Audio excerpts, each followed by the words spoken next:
Hope you guys dig the new intro. I've been wanting to do something like that for years. I know it's a little long, but there is a shorter version to link us into the races, like this.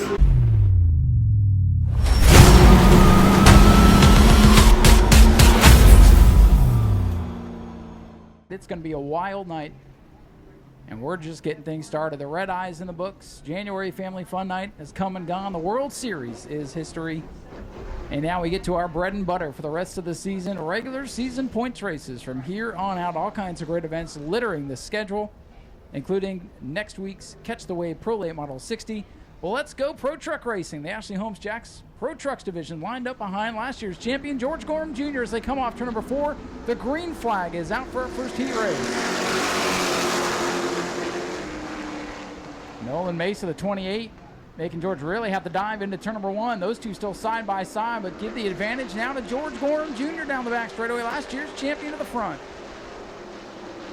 Here comes the 41 of Jeffrey White, little bumper tag in the back half of the field as they come off turn number 4. George Gorham Jr. leads. George Gorham Jr., Jeffrey White running 1 and 2 right now.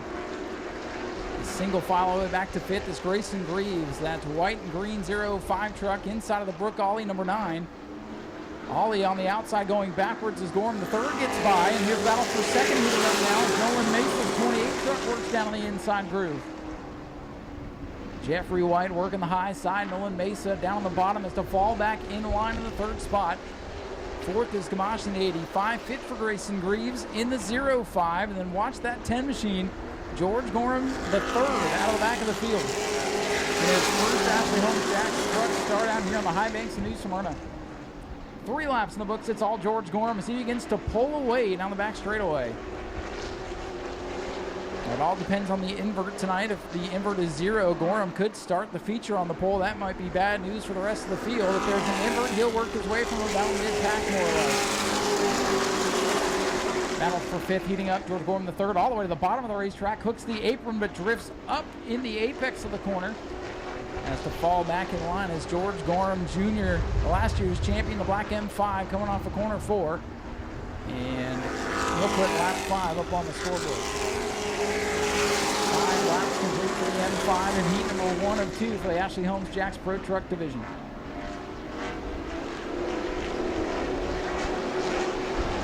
Pretty clean first heat race. That's what you like to see. Some good racing early on. Things sorting out now as the laps tick away with 2 to go. It is all George Gorham the 3rd and 5. Gorham picking up right where he left off a year ago. Dominated as the champion out here. A good run during the World Series as well. And this time by, he'll see the white flag from Tyler up on the flag stand. Jeffrey White, 2nd, 3rd for Nolan Mesa, the 28. Picked up his first career win out here a year ago. Battle for 4th heating up now. Here comes the 05. Grayson Greaves working the 85. Mike Gamache now as they go down the back straightaway for the final time. And the final corner for George Gorham Jr. There'll be no problems there. George Gorham Jr. wins heat number 1 for the trucks. 2nd will go to Jeffrey White. That's Nolan Mesa. Battle for 4th. Mike Gamache with a good run. Grayson Greaves 5th. 25 championship points on the line for the winner. And the points count all the way through to the end of October, so each point you can score, even in a heat race, is worth a lot. Basically, the way it works, heats are worth a point. 25 to the winner, subtract 1. In the features, it's double that. 50 points to the winner, subtract 2 through the field. Lights are off in the Daytona Dodge American Auto Pace car as it gets ready to lead the Speedway. And Nick Provost, sophomore driver, going to lead us down to the green flag with veteran Dalton Smith to his outside. Here they come down to the green. Heat number 2 is underway. Provost, 23, leads the charge into the corner. And keep around that 51, Thompson. We don't see him very often out here, but that truck looks pretty fast. Look at that move from the top to the bottom in turn number 3. Not able to get the 2nd spot away from Dalton Smith, but it's Nick Provost, the black 23 truck. He brought 2 trucks with him today, trying to find the best handling one. And the black machine is looking good out in front of this field. Becca Monopoly, the blue 59, back to 4th, former champion in her own right. Trying to make something happen now. Good clean start here for heat number 2. The leader pulling away. 2nd through 5th all clumped together. Good looking race truck, duking it out for that second spot. Dalton Smith pretty in pink right now, hanging on to the runner-up position in truck 24. A couple stragglers on the rear of the field, but up front it's all Nick Provost in truck 23. Says hot rod on the side. It looks like it's a hot rod out there on the racetrack. Here's second. Thompson looking at the inside of the 51. Garrett Thompson, 51 truck, looking for the runner-up spot on Dalton Smith's 24. Smith, kind of an off year last year, was in championship contention back in 2024. Team looks like they found some speed to start this season, but under attack now for the runner-up spot. Becca Monopoly, blue 59, looks at the bottom of the racetrack as Thompson clears for second. Smith still hung on the outside. Monopoly trying to fill that slot now. Meanwhile, Nick Provost, 23, running away with the lead halfway through this one. It'll be 3 to go this time by. Battle is for third. Back Monopoly's blue 59 works the bottom of the pink 24, Dalton Smith. Laps winding down in a hurry for Nick Provost. Truck 23 coming by this time to popsicle sticks. 2 laps to go. 2 laps to go.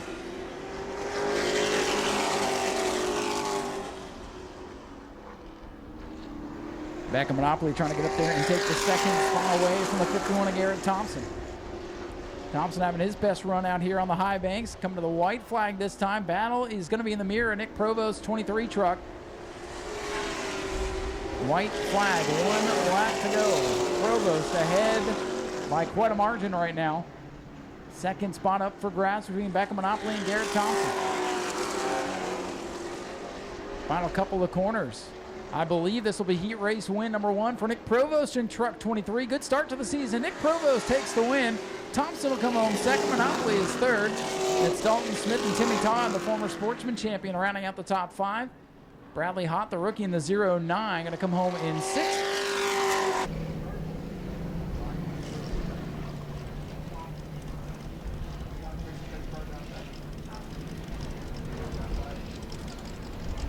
As we get ready to go green flag racing, Lindsay Samian welcomed a couple of new sponsors, Find a Way Quality Home Care, and a brand new sponsor coming on board, the RB Air, sponsoring Lindsay Samian this year. As we get ready for our first of 2 8-lap heats, and here they come. Chuck Rush, the Junkyard Dog, in control of the field. And now they're unleashed as they come down the front straightaway to take the green. Rick Gaither's pretty 66 car didn't get up to snuff there on the start. And he drops anchor there with the 100 machine. Top 5, though, able to scoot away as the field comes up to speed. It's Chuck Rush in control. Oh, the X machine gets into Lindsay Sammy and Dustin Higdon out of the rear of the field, getting aggressive already. As Chuck Rush tries to run away and hide with 1 lap complete. Dustin Higdon, he's that black car with the white trim, no numerals or letters for that matter on the door down the back straightaway. There's an X on the driver's side. Oh, maybe there is a little something on the side. I don't know. I can hardly see back there. Chuck Rush, your leader. Dustin Higdon up to second. Here comes Nicholas in the 23 trying to make something happen.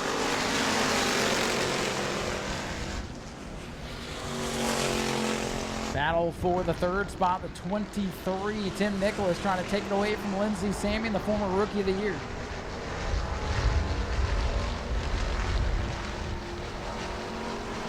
Chuck Rush in control, but here comes Dustin Higdon now in the X car.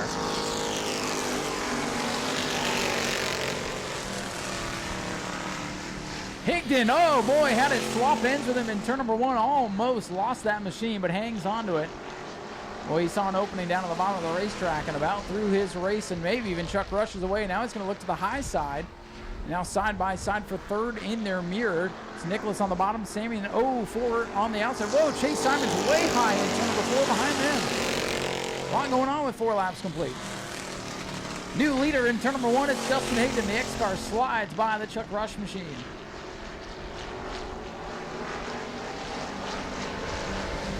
Dustin Higdon to the point out of the back of the field, looking strong, and now the top 4 have all come together.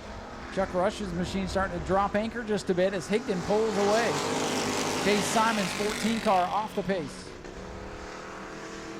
Simon's going to bring it pit side in the 14. The late arrival to the Speedway today has some kinks to work out here on opening night. 5 laps complete. It's Dustin Higdon, your leader. In the second spot, it's Chuck Rush trying to hold off Lindsey Samian and Tim Nicholas. Higdon starting to pull away with 2 laps remaining.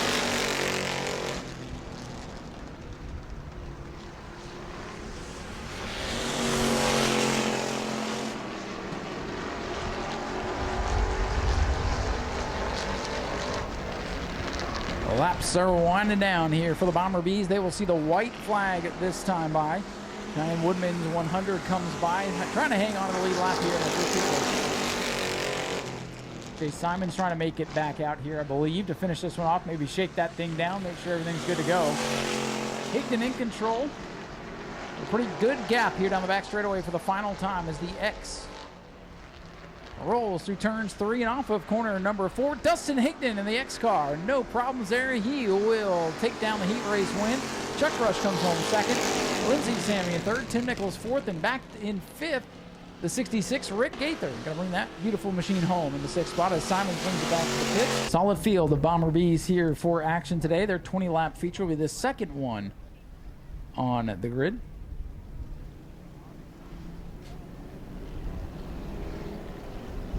And coming up after this heat race is complete, you see the ground pounders lined up on pit road. They'll have a couple of heat races, multi-class racing for the ground pounders coming up next.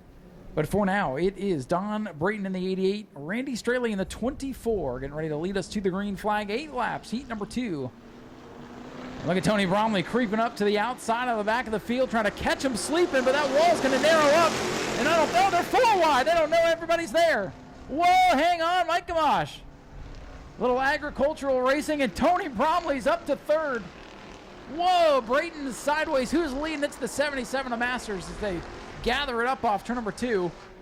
Whoa, Straley's sideways into 3. Mike Gamache is still changing his underpants in turn 3 as well. To the point, it's the 77, and here comes the 6 of Bromley. And I don't think Spencer Dean had any idea Bromley was on his outside, and we almost had calamity in turn 1 as Kenny Roth turns it around. Look out, trouble in turns 1 and 2. We're green for now. Let's see if Kenny can refire. Sometimes those cars will spin and they'll shut down and not refire right away. Battle for the lead, but the caution's going to come out.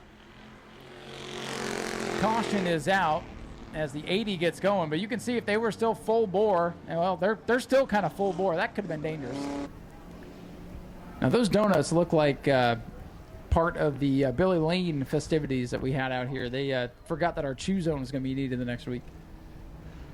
All right, so let's try this again. 1 lap complete. Restart coming up. Larry Masters in the 77 on the outside is your leader. Tony Bromley in the Mark Martin Tribute number 6 down on the inside. Green flag back out. Heat 2 back and away.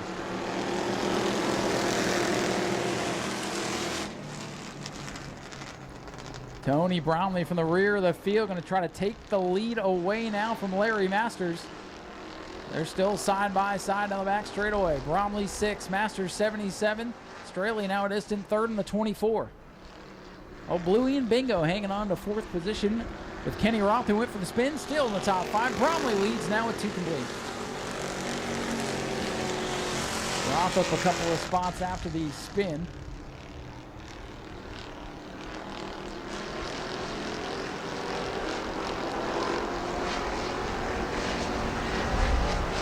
Tony Bromley, Larry Masters splitting away from the field as lap number 3 will go up on the scoreboard. Spin, it is the 3. Spencer Dean around in turn number 3. Lap number 3 is in the books. We're still green. Spencer Dean trying to refire now. Field is off turn number 2. Dean is still dead in the water, and caution flag gonna have to come out. And it's fixed. Look at that. Caution comes out, car pulls away. Imagine that. Zach Miles has made it. He had some car problems getting here, so it's been an adventurous day, but it has been. Glad to have you, Zach. Yeah, you haven't missed a whole lot. The Bomber Bees are getting a little rowdy here, but you're here just in time. I am. As the pace car is going to pull down into pit road, and everyone's going to run back through the restart zone, and we get ready to take the green flag. 3 laps into this 8-lap heat race event, it is Larry Masters and Tony Bromley leading the field down the front straightaway. Bromley got the lead away from Masters on the last restart, just like this from the bottom groove. Masters able to hang on his quarter panel off turn number 2, and they'll be side by side again down the back straightaway. Kenny Roth, who went for an early spin up to the 4th spot in the 80. Bromley with a nose out in front. Masters trying to hang with him on the outside, but Bromley's clear on the front with 4 laps complete, halfway home. Masters going to tuck in line behind Tony Bromley, and slow on the front straightaway, the 88 machine pulling all the way down to the apron. See if he makes the turn into pit road at the backstretch, but the rest of the field single filed out through turns 3 and 4. Boy, that really separated the final 2 cars as they almost had a bit of a dust-up there coming off the corner. Straley is sideways. Kenny Roth trying to get the 3rd spot away there. 5 laps complete. Brayton did not turn in, but car still somewhat underpowered. He should be able to coast down on the apron of the racetrack as the leader, Tony Bromley, is set to fly by in turn number 3. Bromley and Masters have separated from the pack. Battle heating up for the 3rd spot as Bromley comes by to lap 6. 2 to go. 2 laps remain for Tony Bromley and Larry Masters fighting up front at the front of the field. In the 3rd position, the 24 machine of Randy Streel, and the 80 of Kenny Roth back in the 4th position. That is the closest battle on track, is that one for the 3rd position. But Tony Bromley headed out of turn number 4 to take the white flag in heat race number 2 for the Steven Smith Inc. Bomber Bees. 1 lap to go. Looks like the battle in this one's going to be for 3rd as Kenny Roth tries to take it away from Randy Straley. He's number 24. Bromley in control by about 6 car lengths out on the back straightaway for the final time. Tony Bromley headed out of the final set of corners to pick up the win in heat race number 2. As he crosses the line and takes the checkered flag, Larry Masters is going to come home in 2nd. The battle for 3rd coming out of turn number 4 is going to go to Randy Streel in the 24. Kenny Roth going to come home 4th in the 80 machine, and rounding out the top 5, Mike Gamache in the 85. Introductions for the Ashley Holmes Jacks Pro Trucks. We'll do our invocation, national anthem. I believe we do have a guest singer for that here this evening as well. And then we'll go feature racing with the Ashley Holmes Jacks Trucks 25-lap main event. But let's go 8 laps here for what's left of the ground pounders. Is gave you the lineup, Billy Bellflower, Aiden Howington, and Laurie Bonaparte not making the call here. But nonetheless, 8 laps for these 5. Here they come off the corner. Frank Pelkey and the Sportsman to lead us down to the green. Now they'll get the green here at the line, and they will tiptoe in double formation into turn number 2, and then they'll drop the hammer. Their starts on the initial start are off turn 2. And you'll see them pick up the pace here. Green, now they're live down the back. Down the back straightaway, big jump out to the front by Anthony Winstead in the Possum machine, the 91. His teammate Hank Sanders in the 90 behind him. Sanders going to look down low as they head through the front straightaway into turn 1. Hank Sanders out in front. Sanders in that modified will lead that division. Frank Pelkey still leading the Sportsman, even though he's back 3rd on the racetrack. He will win the Sportsman as Laurie Bonaparte not able to make the call and race him. But up front, leading the field is the 90 of Hank Sanders in that high-powered modified. Hank Sanders, car number 90, former track announcer here at New Smyrna Speedway, out there on the asphalt tonight, gapping his teammate in the 91. And a good little battle at the back of the pack right now between Scott Cutter in car number 0 and Frank Pelkey in the 4D. Cutter going to take the top side, headed to turn number 4. Take this battle door-to-door at the line. That is the best battle on the racetrack right now. Pelkey still leading the Sportsman. Scott Cutter around the outside right now, running 3rd in the stock car class. But this heat race just kind of getting them slotted for the main event later on tonight. Hank Sanders roaring away. Boy, that thing just sounds pretty from up here, don't it? It does. Sanders in car number 90, putting a very, very large gap on the field now. Everybody single filed out now as Scott Cutter's number 0, Frankenstein Camaro, if you will. I love that. Has made it into the 4th position. Some sparks from the back of Jody Modine's number 45, Pontiac Grand. That was such a beautiful machine. And right now he's 2nd in class behind the 91. The Possum is leading the stock car portion. Way out in front of the overall, the 90, Hank Sanders, the only modified on the grid, so he'll win this by default with 2 to go. Sanders putting a decent gap between himself and the 91, Anthony Winstead. Boy, I'm so used to seeing that car being driven by Art Koonsman. that it's a little bit weird seeing the number change and a new driver. White flag is out. 1 lap to go for Hank Sanders, the 91 machine. Hanging on to the overall class lead for the stock cars. Anthony Winstead out ahead of Jody Modi, sparking number 45. As Hank Sanders goes into turn 3, he'll bring it off to number 4. Hank Sanders making it look easy. He'll win in that modified. The winner of the stock car class with the 91 of Anthony Winstead. And winning the sportsman portion of the program will be the 4D for Frank Pelkey. Heat number 2 for the Florida Sun Ground Pounders. The lights are down. And they'll take the green here at the start-finish line. And they can drop the hammer off turn number 2. And again, the idea behind the different starts, keep the cars from all wadding up in turn number 1, get a little bit more separation between the field so that they can go and race. So that's what they're here to do. Pace car going to head down. Well, single file restart, though. I guess so. Single file restart That's what they action want to here. do, then hey, it's a club division. Let them have their fun. So They've orchestrated it well, though, huh? they have. Oh, now they double Now they're up. doubling All up. right. Interesting start there for the Florida Southern Ground. Hey, it's going to work out. Look at them come off turn. Whoa, Toby Smith had to really turn it down off the wall. So they're underway. They, I kind of like how they did that. I do too. That was kind of cool. That was like the Thunderbirds getting into formation or something there. Right. That was kind of cool. Whoa, Piccolo just cut off Toby Smith here on the main straightaway. That's the battle for the class lead in the modifieds.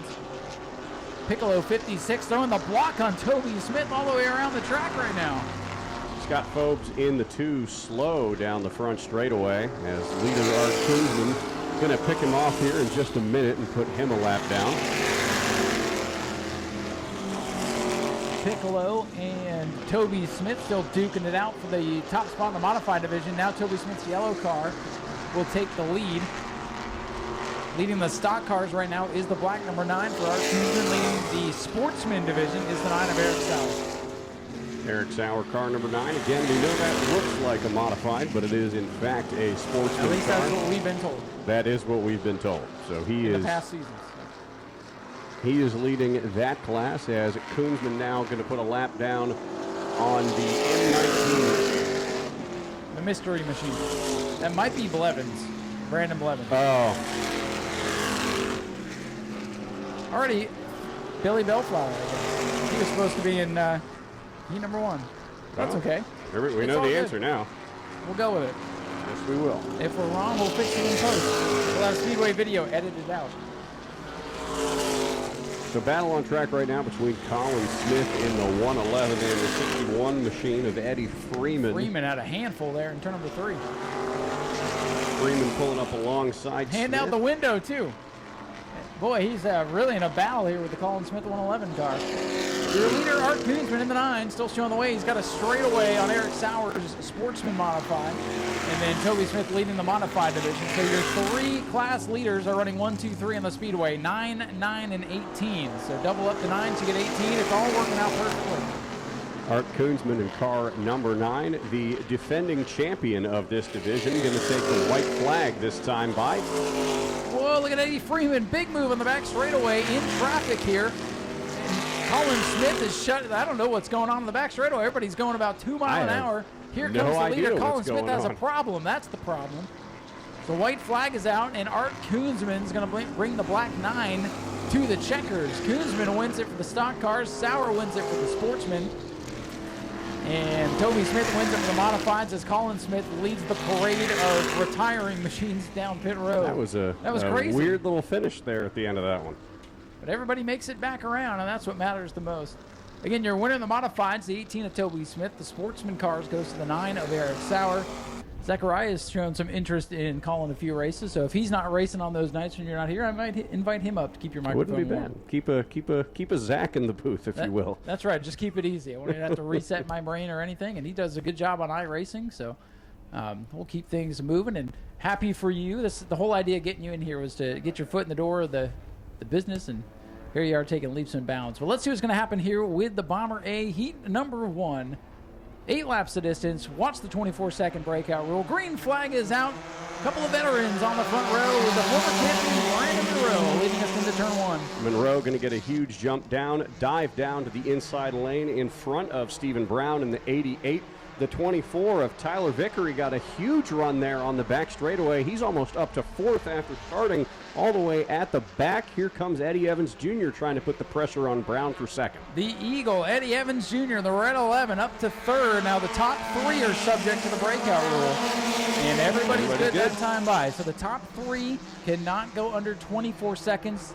The guys not in the top 3 can go as fast as they want. That is how we keep the field close, but for now it's not close. The top 3 breaking away from everybody else, but not breaking out. So that is Brandon Monroe in the 14, former champion of this division. He's going to lead the field again to lead yet another lap. And Stephen Brown and Eddie Evans Jr., both cars 88 and 11, will be breaking out. So they are going to drop to whatever race control determines as the tail end of the competitive field. Stephen Brown going to drop back. 11 and 88, they're being told to drop behind the 99, so all the way back they'll go. They're not out of the race, but they've got to clear within a couple laps or else they will stop being scored. Brandon Monroe, still your leader, and I think we got the 88. And so the 11 of Eddie Evans Jr. yet to serve his penalty here. Now he's backed off now. He's backed off now. 88 is clear. The 11 will have to let these guys go, and now he is clear. But he's going to bring it in. Oh, no, he's not. No, he's going to stay out there. Okay. So the 88 and 11 are good. Looking at the top 3 that time by, no issues with the breakout. And how about Tyler Vickery, the rookie, up to 3rd behind Jesse Powers and Brandon Monroe, who's got the lead by a country mile right now. So the 14 machine, Brandon Monroe last time clocked a 24.03 at the line. This time it'll be a 24.396, so he'll back off the throttle just a little bit. Might as well. You've got plenty of time. No need to force the issue. But the battle for 3rd starting to heat up again. The 88, Stephen Brown, is closing back in on the Tyler Vickery number 24 with 5 laps complete. Battle for 3rd. Brown is there. Should make short work of Tyler Vickery in the 24 machine.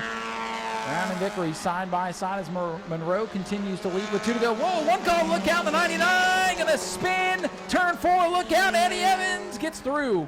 Oh my. What a save. We're still green for the time being. Caution, caution, caution is out. Caution is out. This is Tara Wagenbaugh of South Daytona Beach, Florida. Brand new driver in car number 99. And I gotta say, a heck of a save, because that was looking like concrete written all over it. It was. You know, Tara is glad to get that out of the way and not have a major calamity on her hands. Agreed. We'll do driver intros for the trucks, and then we'll go feature racing after our invocation and national anthem. So it'll be Stephen Brown in car 88 and Jesse Powers in car number 1 that'll be leading the field to the green with 2 laps remaining as EJ pulls the pace car down pit road side by side to take the green flag 4 rows deep. Top 2 going to big jump as they go down into turn number 1. It is the 14, Brandon Monroe, around the outside of Jesse Powers. Standout driver over at the dirt track in Volusia. Into the 2nd spot. Here's the Eagle, Eddie Evans Jr., the rookie, back up to 3rd, having a great run out here in that red machine. White flag going to go up. We'll watch the times as they come by, make sure nobody breaks out. Everybody's good. Final lap now, Eddie Evans Jr., the Eagle wants more. Looking at the outside of Jesse Powers for the runner-up spot behind the former champion, Brandon Monroe, as he goes down the back for the final time. And Eddie Evans going to look up topside one more time, but here comes Stephen Brown onto the bottom. It's going to be side by side for 3rd. Brandon Monroe is going to finish in the top spot. Jesse Powers 2nd, and Stephen Brown at the last second going to break out as he makes the pass for 3rd. 8 laps for heat number 2 and the Bomber A's. The field going to roll through the 1st and 2nd turns. The 38 machine hanging back just a little bit. That looks like he's going to rejoin the field. So it'll be the 17 of Mike Austin and Eddie Evans Sr. in the 3 machine. They are going to start this one side by side. The defending champion behind them, though, Aaron Foy in car number 7. Here they come slowly out of the box in turn number 4. Green flag in the air for heat number 2 for the Bomber A's. So that'll be Michael Austin in the 17 getting a good jump there to start this one, sliding it through the corner. Aaron Foy battling for second with Eddie Evans, but don't count out Vincent Cortez in car number 23. He's looking to make a move to get into the top 3. Oh, and he had that thing all wound up on the high side of the racetrack. Now he goes to the inside of Eddie Evans as Mike Austin leaves the door open for the race lead off turn number 4. Michael Austin will lead lap number 1 as we check the times. Everybody's good this time by. Austin leads Foy, Evans, Cortez, and Villa, the top 5, all right together as the battle for the lead heats up on the back. The battle for the lead right now. Here comes Aaron Foy down to the inside of Michael Austin, but Austin going to get the jump through turn number 3. Here comes Vincent Cortez going to take the 3rd spot away from Eddie Evans. He'll close the door on the front straightaway, and so will Aaron Foy at the line. Oh man, they are close. Very, very 24 close. ones for a couple of those guys in that lead 5-some. As they're 3 wide now for 3rd off turn number 2. Good racing going on for the Bomber A's. It's going to be a competitive main event later on today. Vincent Cortez wants the 2nd spot as he drops down on the bottom. That car is hooked up tonight. As they come around this time, Aaron Foy continues to show the way. Vincent Cortez got a new front clip on that one after a disastrous finish to his season last year. He's looking forward to set his sights on Aaron Foy now as he's gotten around Davila for the 3rd position. He's taken the 2nd spot now as traffic well. ahead. And the traffic shut everybody down. Look at that! Cortez goes down to the bottom and takes the lead as Foy has to go way up to get around the lap machine. Wow, that was wild. And he was good. He's good, 24-3. And reminding the newcomer that the slow groove is the inside, and that caught Aaron Foy off guard. Cortez says thank you very much, but can he hold it? Here comes Foy back for the top spot. Foy's not done yet, but Cortez going to surge out there with a little bit of a push from Steven Davila, who's now on Foy's outside to try to take 2nd away at the line this time. Everybody's still good. Steven Davila, however, the fastest car on track in car number 2. Davila, the white number 2, from about 5th a couple of laps ago, trying to track down Vincent Cortez for the lead as they close in on Brandon Monroe's 76 car. I'm sorry, Richard Monroe's 76. Battle for the lead heating up. The white 2 of Davila, the 323 of Cortez. Oh no! Oh, we got the top 2. Double sirens. Vincent Cortez and Steven Davila break out. So they'll drop to the tail end of the competitive field, and that'll put the defending champion Aaron Foy right back up at the front of the field. Vincent Cortez going to shut it down here and serve his penalty, if you will. As Aaron Foy runs a 24.066, and did we get Eddie Evans that time? Coming through the traffic now. Well, they did get the 2 of Davila, but he's not being scored as one of the top cars. Here comes the field to the checkers this time, and it will not go to the 2. It'll go to the 7 of Aaron Foy. Eddie Evans is 2nd. Vincent Cortez is 3rd. Kind of a sort of a disaster there. 8-lap heat race that we've got in front of us here. That number 8 car of Gage Spears actually shares the same chassis and engine as the Max Wheeler number 98 entry from last season. He actually purchased that car from the Wheeler family, and they have re-decaled it, changed it up, and that is now the Gage Spears number 8 machine. So pace car going to head down pit road. 6 super stocks getting ready to take the green flag. 8 laps underway. Here they come. It might only be 6 cars, but it's 6 good ones. As they head down into turn number 1, it is Spears with the lead. And, whoa, George Spears really struggling with the 23 as he drops back to the rear of the field. Justin Spears, your leader in turn 3. 16 machine Rich Klauser a little bit loose there through turn number 4, as the 1848 Justin Spears, a breakout lead so far for him. The veteran Bobby Hawley hangs on to the 2nd position. Back in 3rd now is Rich Klauser in the 16 tonight. Tyler Pernesti all over the back of him, but Pernesti going to lose the nose, get a little bit loose there in that 15 car and drop back. Tyler Pernesti, car number 15, headed on a charge up to the front. once again playing bumper tag with the 16 through turns 1 and 2. He looks for a hold on to the inside, but that gap is not quick to come as the door gets shut by Klauser. Bobby Holly's 56 car trying to make something happen now. Chevrolet trying to close in on the Spears machine. George Spears in the 23 trying to make a pass on his son for the 5th position now, as the Spears bookend the field right now with 3 down. George looks down to the bottom of Gage, but Gage makes the block on his father as they head down the straightaway once again, halfway through this one. And it is Justin Spears at the front, but here comes Bobby Holly. Spears leaving that door open. Bobby Holly trying to take advantage now down on the inside of the racetrack. It's like a 2-man race for the top spot with less than 4 to go. Side by side between father and son, George and Gage Spears duking it out for 5th. 2 very sharp-looking race cars entering the field right now. So that is the 15 of Pernesti looking up to the high side of the 16 of Rich Klauser, trying to take the final podium spot away in this one. Pernesti gets a run up on the top side through turns 3 and 4. Can he get it to stick, though? Not quite yet. Pernesti and the Camaro up on the outside as the battle for the lead heats up in front of them. Pernesti's going to get the run off turn number 2, I believe. Pernesti now up to 3rd. What a move on the high side. And that 16 car, Ryan, is the one that won the war on 44 here back in November, so that's no easy car to pass. But Tyler Pernesti turned the jets on, and now he's looking to pick off Bobby Holly for 2nd before this one's out. 1 lap to go now down the back straightaway for the final time. Can the veteran Bobby Holly get by the veteran Justin Spears? Spears in the old Frankenstein machine going to come off turn number 4. And Justin Spears will take home the Superstock Heat Race win. Holly is 2nd, Pernesti 3rd. With Klauser, Spears, and Spears rounding out the field. So we'll see as they get ready to take the green flag here. It's been a while since we've seen these on track, Ryan. I believe since last August was the last time that we saw the Mod Minis out on the Speedway. And at that time, they had not been renewed for the 2026 season. So Recon stepped up and brought the division back to life. And we doubled the car count, too. We did. We only had 3 of them then.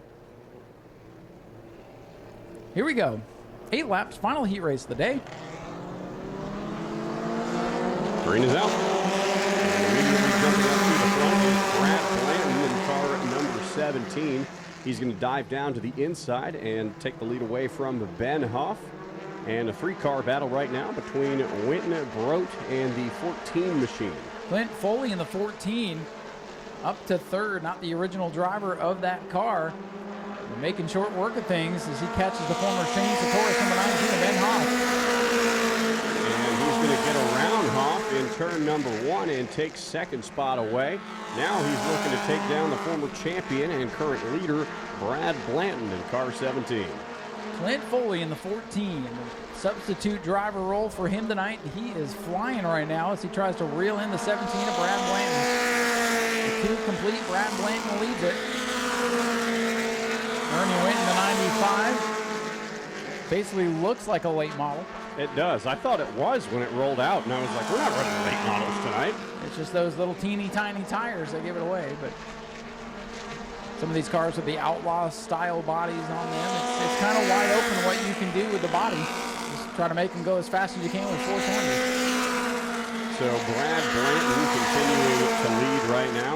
Clint Foley in the 14 and closing the gap just a little bit each time by. It is the 19 of Ben Hoff in 3rd. In 4th, Ernie Winton's 95 and Mark Brote in the 6th. Rounding out the top 5, Cody Tabor all the way shotgun on the field in the 6th position. Whoa, trouble around as a 19 here off turn number 4. Yellow flag going to come out. Luckily, Ben able to lock it down before going into those tires there, protecting the abutment of the wall as it meets the jersey barriers there. That extension put in several years ago to prevent cars from spinning onto pit road.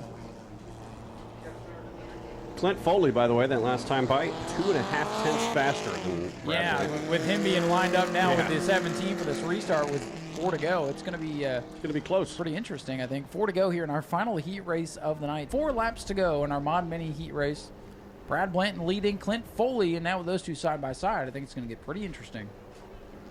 Foley been the fastest car on track so far with this one, relegated to the back due to a driver change, but now he's going to have a chance to power past the veteran Brad Blanton. Oh, and he did not get going. Green flag is out, and it is all the 14 at the front. Ernie Winton's 95 steals the second spot. Mark Brote in the Recon 6 up to the third spot for now, but Brad Blanton getting that car back up to speed. I think he might have missed a shift there on that restart.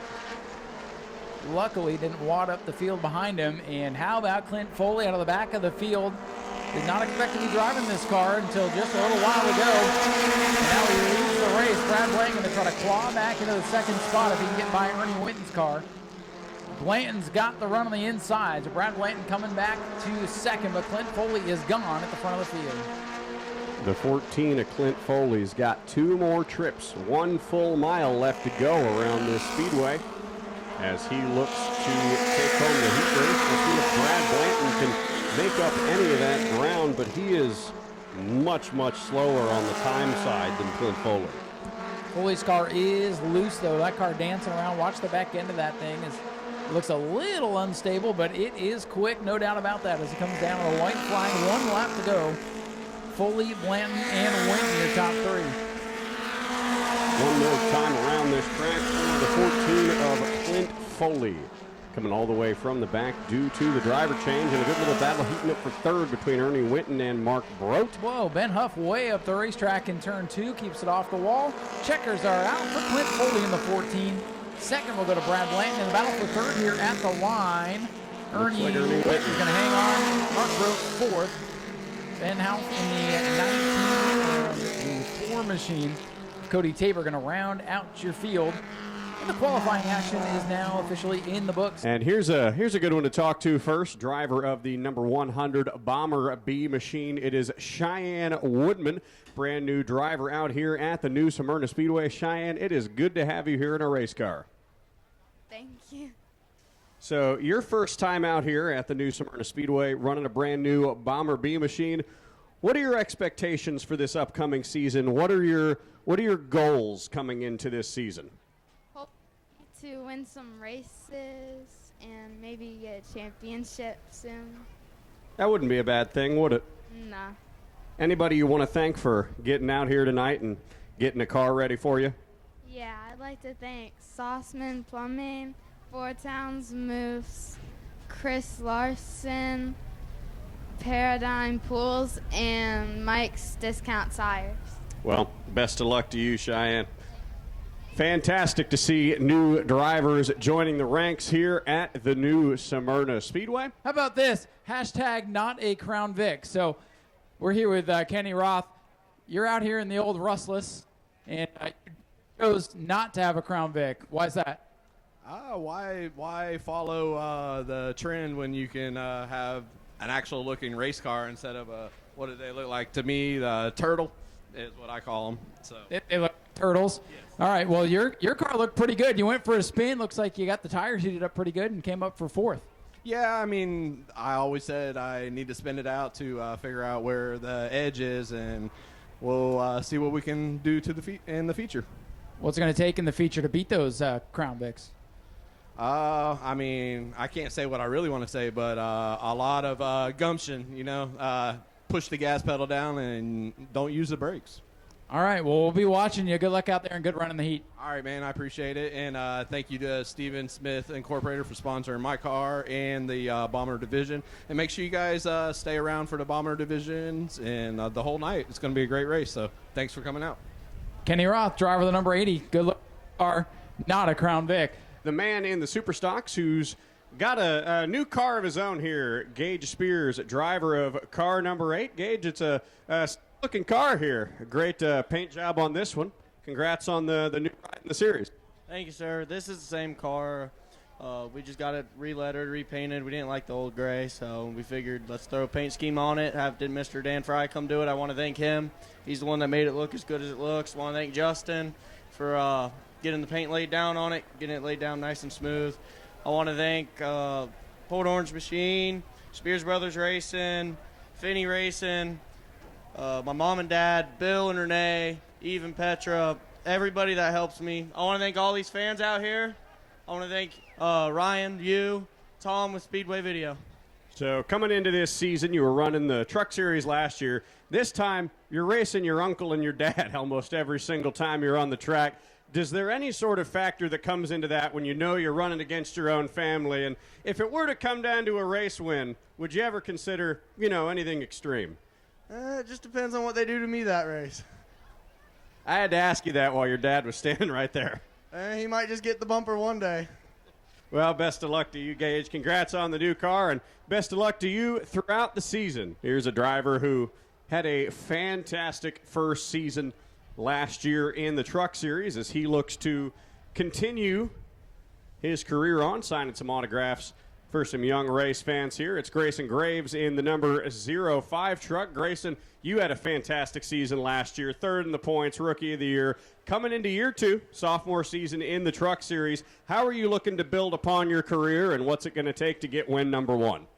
Yeah, ran at Speed Weeks a couple weeks ago and showed huge improvement. We were trying to battle some problems with the motor, and I was running real fast and had the motor shut off.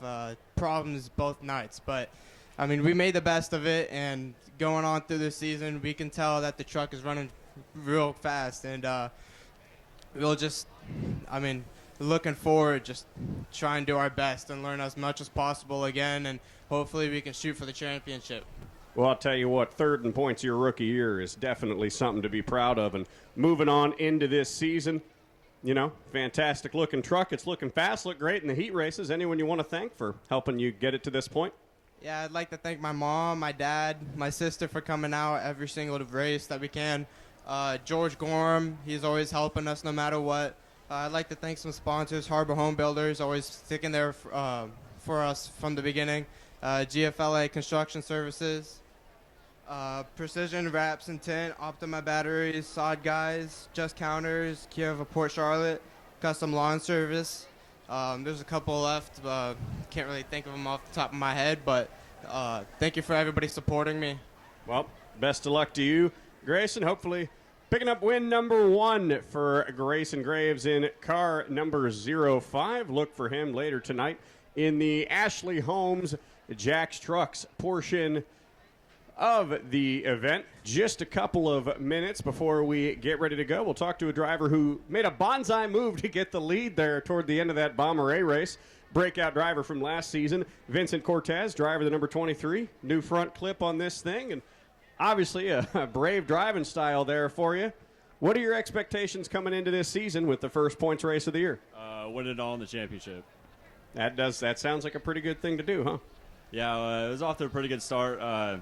Finished second during the World Series, which usually I'd be stoked about, but since I didn't win last year, it kind of hurt a little bit. But like always, me and my dad, we work really hard on it. We got tired of looking how ugly it was with the old nose, so my buddy Dylan Williams, who races here, he had an old one laying around, fixed it up a little bit, threw it on here, and it's added a little bit more horsepower to it. So what is it going to take for you to get around track champion Aaron Foy, pick up a win, first time in over a year for you, and bring home a championship at season's end? Just consistency and knowing how to go slow, apparently. So we're working on it. I didn't know. I think I need to know how to do that, especially racing here. It's a big track. We go fast. So we'll see. I'm pretty excited for tonight. Well, best of luck to you, Vincent. Best of luck throughout the season. And that was Vincent Cortez, and we will turn this one back on over to Ryan to get ready for our next portion of our pre-race festivities. You guys were in championship contention in 2024, right down to the bitter end, and had some things go haywire. And it looked like you spent much of the last season chasing it, trying to get the truck back right. And like you said, you guys found something tonight. So it must be a good feeling after kind of a tough year last year. Yeah, this stuff's really hard. If you're not paying somebody to set up your truck, it's really hard to get it back to where it was. Money really rules racing right now, but you can figure it out. The more you wrench on it, the more you learn about your truck. I'm just glad we got it back to race pace, and I'm ready to go. Hopefully we can get a top 5 tonight. That'll be a win for me. Well, you had the speed there in the heat race. Hopefully that'll translate to the feature, and we wish you the best of luck out there. Yep, it's going to be tough. Everybody's going to be fighting for it. We're all pretty even. I have respect for everybody in this division, so it's going to be a good race. I hope we can put on a good show for everybody. Well, we appreciate you being here. Good luck in the feature. Dalton Smith, truck number 24. We'll see him here in the first feature of the night with the Ashley Holmes Jack trucks here. Man, them boys are fast, and he was over here bitching about because his car was slow, and I'm like, yeah. I mean, he showed up last minute, no practice, and came and whooped everybody in the heat race. Well, you know, when you got a car, I mean, basically in Bromley's car, you could get in and win with it. So I don't think we would recommend that out loud, Chuck.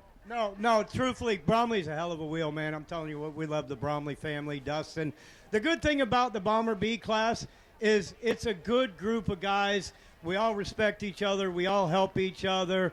And the good thing about me is I'm the grandfather, so nobody wants to pick on me too bad. But, you know, a lot of these guys I raced, I know Dustin, I raced with his dad back in the day. And, you know, so it's fun. It's a good class. You know, the old K9, we did a lot of work since Speed Weeks. We picked up a little speed. I'm thinking we got a top 5 car, but we got all my grandkids and everything here tonight, so I want to thank them for coming out. They don't get to watch me that much. I only got 2 more races before I head up north. My wife, and most of all, I would like to thank Visa and MasterCard for allowing me to race tonight, because if it weren't those 2 companies think they're going to get their money back. Don't worry, we won't tell them on Speedway video or anything. Well, they can't repossess the parts, so anyway. They wouldn't know how to take them off, right? Or where to find them. Exactly. So we're looking at probably a 5th, 6th place car tonight, and I'm okay with that. Well, hopefully it's a little bit better than that. We'll talk to you in victory lane. Hey, as long as we can drive it up on the trailer, it's a win. Well, we'll watch him, the Junkyard Dog, Chuck Rush. What do you say to that, Tony Bromley? I have no idea. I'm too tired for this. Were you guys out playing in the dirt last night? Is that what I saw on the old Facebook interwebs? Yeah, we were at Golden Isles last night.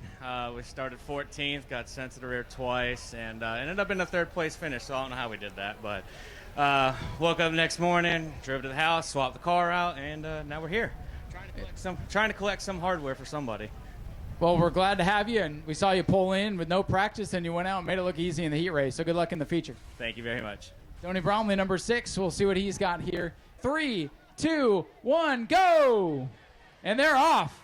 They're going to go around the cones. Don't hit Mr. Jim. All right, now watch out. Oh, they're spinning out. They're spinning out. Peyton's got the lead. Oh, we got a crash over here in turn number 2. Oh, look out. Look out. Watch your toes. Oh, those drift carts are getting not getting a lot of traction. All right, we got one lap complete.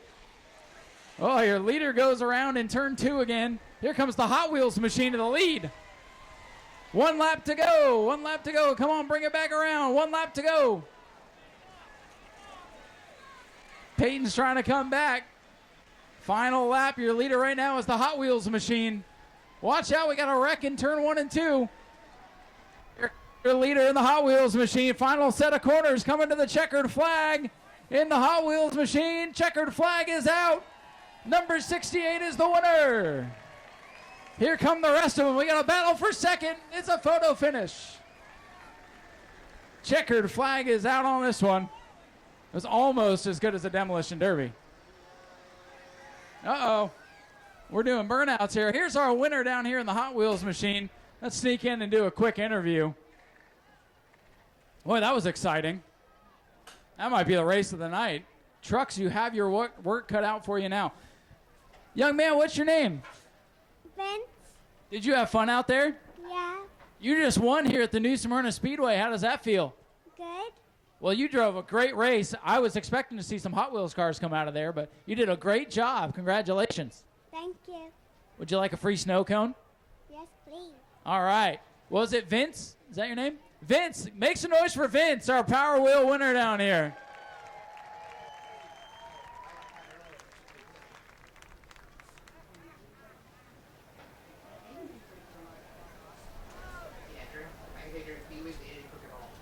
First of all, Mr. Bob Mason, thank you for the donations of the bicycles to give away for Family Fun Night. We appreciate that. My pleasure. Glad to do it. That is a match. Sir, give us your name, please. Mark Lockett. Mark, what are you guys going to do with the bicycle? My grandson's right down here getting autographs, so it'll be for him. All right, talk to Mr. Bob over here real quick. Mr. Bob helping give away the bikes. pulls over, he rolls over.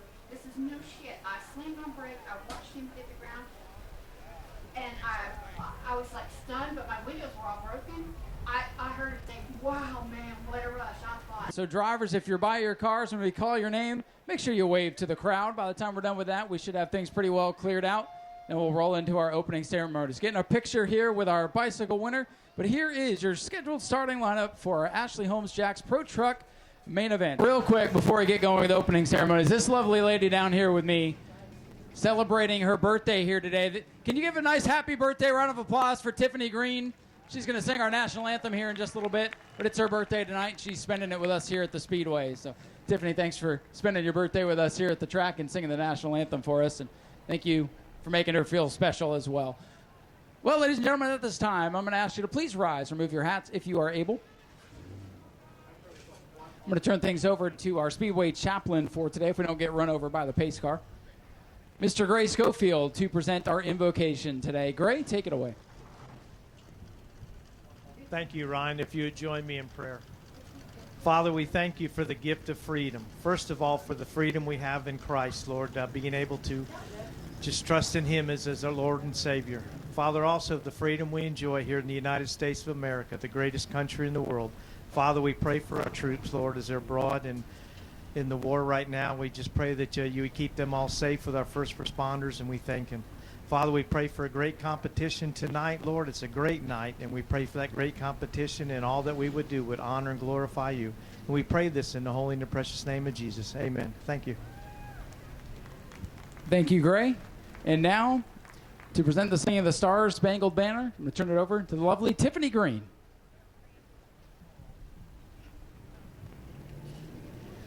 Oh, say, can you see o'er the land of the free and the home of the brave? Ladies and gentlemen, let her hear it one more time. Tiffany Green, the birthday girl, with the Singing of the Stars Spangled Banner today.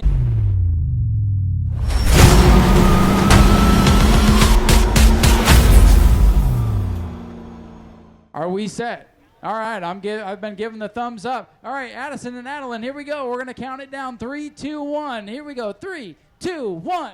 Racers, start your engine. All right, ladies and gentlemen, it's time to go feature racing here tonight.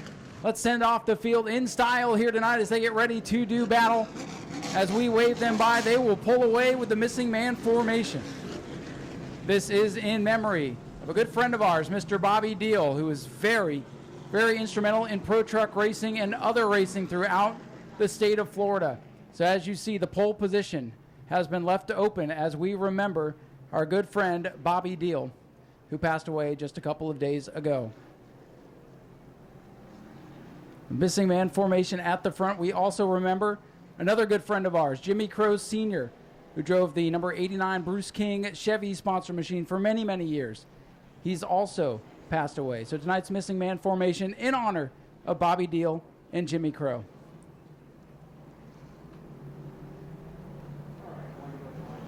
Rolling off in the 6th position, and he is joined by his son this season, George Gorham III, who will be rolling off in the 11th position in the number 10 car. Here we go. If we do get a caution in this race, I have some exciting information to pass along for you that's going to make you want to stay here for the rest of the evening. Lights are down on the pace car. Let's get ready to go over our first feature of the night, the Ashley Holmes Jacks Pro Trucks, off to number 4, 25 laps the distance. Green flag is out. Their first feature of the season is underway. Down into turn number 1, it's Nolan Mesa, the 28 with the nose out in front as they come off of turn number 2. Mesa going to get the run down the back straightaway with a push from the 41 of Jeffrey White. Nolan Mesa's 28 going to jump out to the lead. George Gorham Jr. in the 5, caught in the middle, got shuffled back to the 4th position. Nolan Mesa going to lead the first lap as Jeffrey White and Becca Monopoly battle it out for the runner-up position. Jeffrey White getting the 41 right up into the action. And here comes the M5, George Gorham Jr. That truck doesn't look like much as far as the wrap goes, but he's right there as you throw a blanket over the top 4 as they come off of turn number 4. Mesa leads it, but here comes Gorham in the M5 from the middle of the pack. Heat race winner from earlier today. Defending track champion wants third now on the high side of the racetrack. Trouble around Timmy Todd and George Gorham the third. Caution flag is out. And that'll bring out the first caution of the night here on lap number 2. Timmy Todd in the 25 Todd Brothers Landscaping machine. T-bone crash there with George Gorham III. Todd had gone around and came right into my eyesight there and landed right in the lap of the George Gorham III machine. Tough break for Gorham. The son of George Gorham Jr. in the M5 making his debut. Had a good run in the heat race, and both trucks are separated now and driving, so hopefully the damage isn't too bad.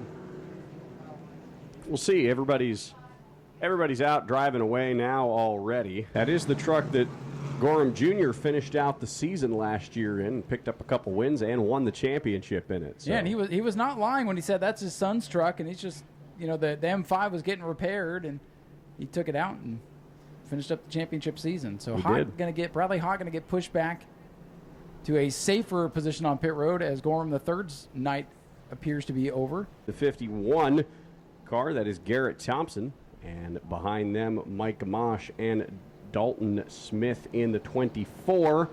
The field double file from there on out as EJ is going to pull the Daytona Dodge American Auto Pace car down to pit road. Through the restart zone they go, and a huge jump by Nolan Mesa. Well, the outside lane really gets going. The 28 knows he needs to get away and hide because the M5 George Gorham, that black truck, is lurking on the inside lane. But Mesa away with the lead. He got that first victory a season ago. With 23 laps to go, Gorham's up to third. Provost following him through in the 23. The two heat race winners now run third and fifth as the field comes off to number 4. Whoa, contact inside here. of Gorham to take the third spot away, but tucks back in line. Everybody pretty much single filing out now after the restart, with the exception of Micah Mosh in the 85 and Grayson Graves' 05 now taking a look to the inside of Dalton Smith's number 24. Zach, last time by, as you picked up the action at the front of the field, Timmy Todd and Chuck Ayers made contact. You see it's ripped the fender of the 25 truck to pieces. And now they continue to duke it out, and they make more contact, and they're bouncing off each other on the back straightaway. So action at the back of the field as the lead tightens up now. Nolan Mesa has it. Jeffrey White and George Gorham's going to peek to the inside. Here comes Gorham now. Slow truck front straightaway. The 51 of Thompson's off the pace. Whoa, trouble! And Timmy Todd just turned Chuck Ayers into the outside wall. Boy, those two had been going at it for the last several laps, and Todd just turned him around. As you see the skid marks going down to turn number 1. I know that they had made some contact there, but man, that looked blatant to me. That'll draw a caution here, Ryan. Chuck Ayers was lucky to kind of scrub off a lot of speed before contact with the wall. He's got some pretty significant damage to the tailgate of that one, though. I'm sure he's not too happy with Timmy Todd's number 25 car right now. Well, it was weird. 2 laps ago, they were real low on the racetrack, and as you picked up the call at the front, I just watched them bounce off one another, and they had continued to go at it over those laps, and I don't know if Todd just got tired of it or what, or they were just racing hard, but man, oh man. That was rough. Timmy Todd heads to pit road. Jeff is going to be tossing some stuffed animals off the tower. Here they come. Whoa, a simultaneous catch there. Hoping he's got better aim than we did last year. Yeah, no kidding. Here comes a purple thing. We got more coming down. There's so many people out there and I can't find them. Some early attrition in this one, just 5 laps in, and I believe 3 trucks already calling it quits due to various issues. 23 got a big gain from that restart, and Nolan Mesa in the 28 going to be the driver who leads them to green as the Daytona Dodge American Auto Pace car going to take the left turn down to pit road. Through the gears they go, and Mesa going to get the jump on the restart again. Oh, and Gorham did not get a great start that time. He's got some work to do. But look at that truck, just so good up there on the outside, already right back up to where he restarted anyway. Battle for the lead. Here comes Jeffrey White's 41 truck. Oh, Mesa doesn't get much room. They make contact. They're still bumping each other. A lot of contact. Up the track they go. Whoa, George. Oh, Jeffrey White into the Bosch. Jeffrey White is destroyed. And there, oh, Monopoly. Timmy, Todd, everybody's in it. Huge wreck here on the main straightaway. Jeffrey White hit a ton. Gamache is in it. Monopoly's all torn up. Fluid coming out of the 59 as she drives away, but she'll leave some fluid behind. Dalton Smith's 24 involved. Timmy Todd is in it. Brooke Ollie went for a spin, and I believe the red flag is going to come out. So Mike Gamache in the 85 took a hard hit there, and then Jeffrey White kind of just followed in tow. The red flag now coming out on the track as safety crew is going to quickly head to the scene, and there's Jeffrey White climbing out of his machine. Thank goodness he took a walloping down there. And there's Mike Gamache.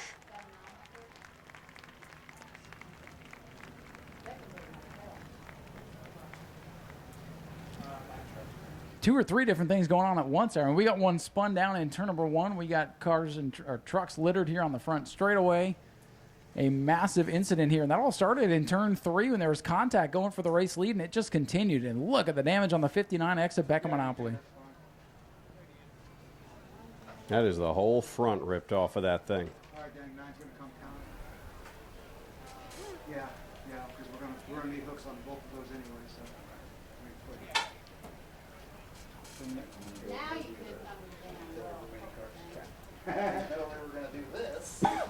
So while we are under red flag conditions here, we got to get the Bishop's Wrecker out here to get Jeffrey White's 51, Mike Gamache's 58, and the 24 of Dalton Smith, as well as the 9 of Brooke Ollie out of the front straightaway. And that'll take quite a moment to get all that carnage cleaned up, so we'd like to take this time to send Ryan down there to the track, and he will grab a word with our remaining drivers, including Nolan Mesa in the 28, George Gorham Jr.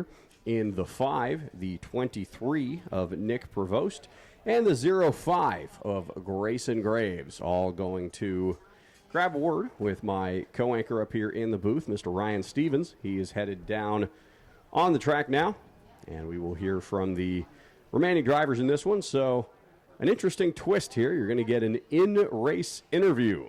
If I can figure out this contraption down here. Gotta be smarter than it. Yeah, I know. Listen, they pay me to talk, not to be smart. But, well, we have a quick moment. We're going to go talk to the remaining drivers here. All right, we're going to talk to Nolan Mesa first because he was the first one to survive that. No, it's like a lot was going on. Perspective. Yeah, I couldn't really see him down there. Mirror didn't really do it justice. It looked like he was behind my bumper, so I thought I was clear. I came down. My spotter couldn't react in time, so I think that's my fault. And I feel really bad because that's not how I race people. I thought I was clear. I couldn't see from the mirror if he was there or not. So that's my fault, man. That sucks, and I hate that for those guys. Well, whether it's your fault or just a racing deal, now you got to put it all behind you because your truck's still in one piece. You got to clear it all out and go back to work. Yeah, we'll see what happens. We're really quick so far. We'll see what happens in the long run. All right, there's the take from Nolan Mesa. He thinks that might have been his fault, but Is the left rear down? left rear's good. You're good, my friend. All right, so there you go. He thinks that might have been his fault. What do you guys think? Well, let's check in from George Gorham. He had he had the windshield full of that. George, what was going on in front of you? Yeah, just the number 28 crowding the 41, and they got together. It looked like it cut the right front on a 41 or broke a tie rod end or something, because 41 had nowhere. I mean, he had no steering after they got together. 28 came down off the wall and collected the 41 in the right front. You think you got what it takes to get up there and get the win now? Oh yeah, our truck's always fast. This this Ace Wrecker Chevrolet's been it's been unstoppable here at New Smyrna Speedway. We've won a lot of races here. We're just we got unlucky on the pill draw. Had to start sixth, and here we are second already with 5 laps into the run. All right, Gorham's truck is clean. We'll see what he can do here. Let's go back a little bit further. Nick Provost is still in one piece as well. And Nick had a pretty good view of what went down. Nick, well, you're about one of the only trucks left. How you feeling? Man, it feels pretty good. Not used to being up this far in the field, but I could get used to it. Well, you got that heat race win earlier today. What's it going to take to beat those two in front of you? Good question. I just got to drive the wheels off this thing and keep it in my sights and see what this Canadian truck can do. All right, Nick's going to just go drive the wheels off it and see what happens. And we got one more back here, and then we'll head back up top and get ready to go back racing here. Well, Grayson, your truck's in one piece. Trying to keep it that way, I guess. Yeah, I mean, I zagged and zigged, and looks like I made it out pretty clear. I've been just playing catch up this whole time, and we got a real fast truck tonight, and hopefully I can get in that first position there. Well, you only got 3 to beat, and it's been wild so far. Keep the nose clean and go up there and dig and see what can happen. Yes, sir. Thank you. All right, that's Grayson Greaves in the 05, and hey, we got one more joining us, and we still got cleanup going, and hey, this might end up a pretty good day for a truck that was wrecked just a moment ago. So we'll stick our nose in here.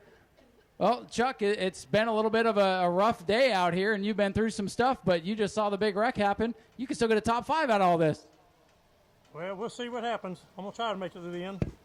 Well, we wish you the best of luck, and hopefully the truck will handle and you can make it to the end, unlike your counterparts.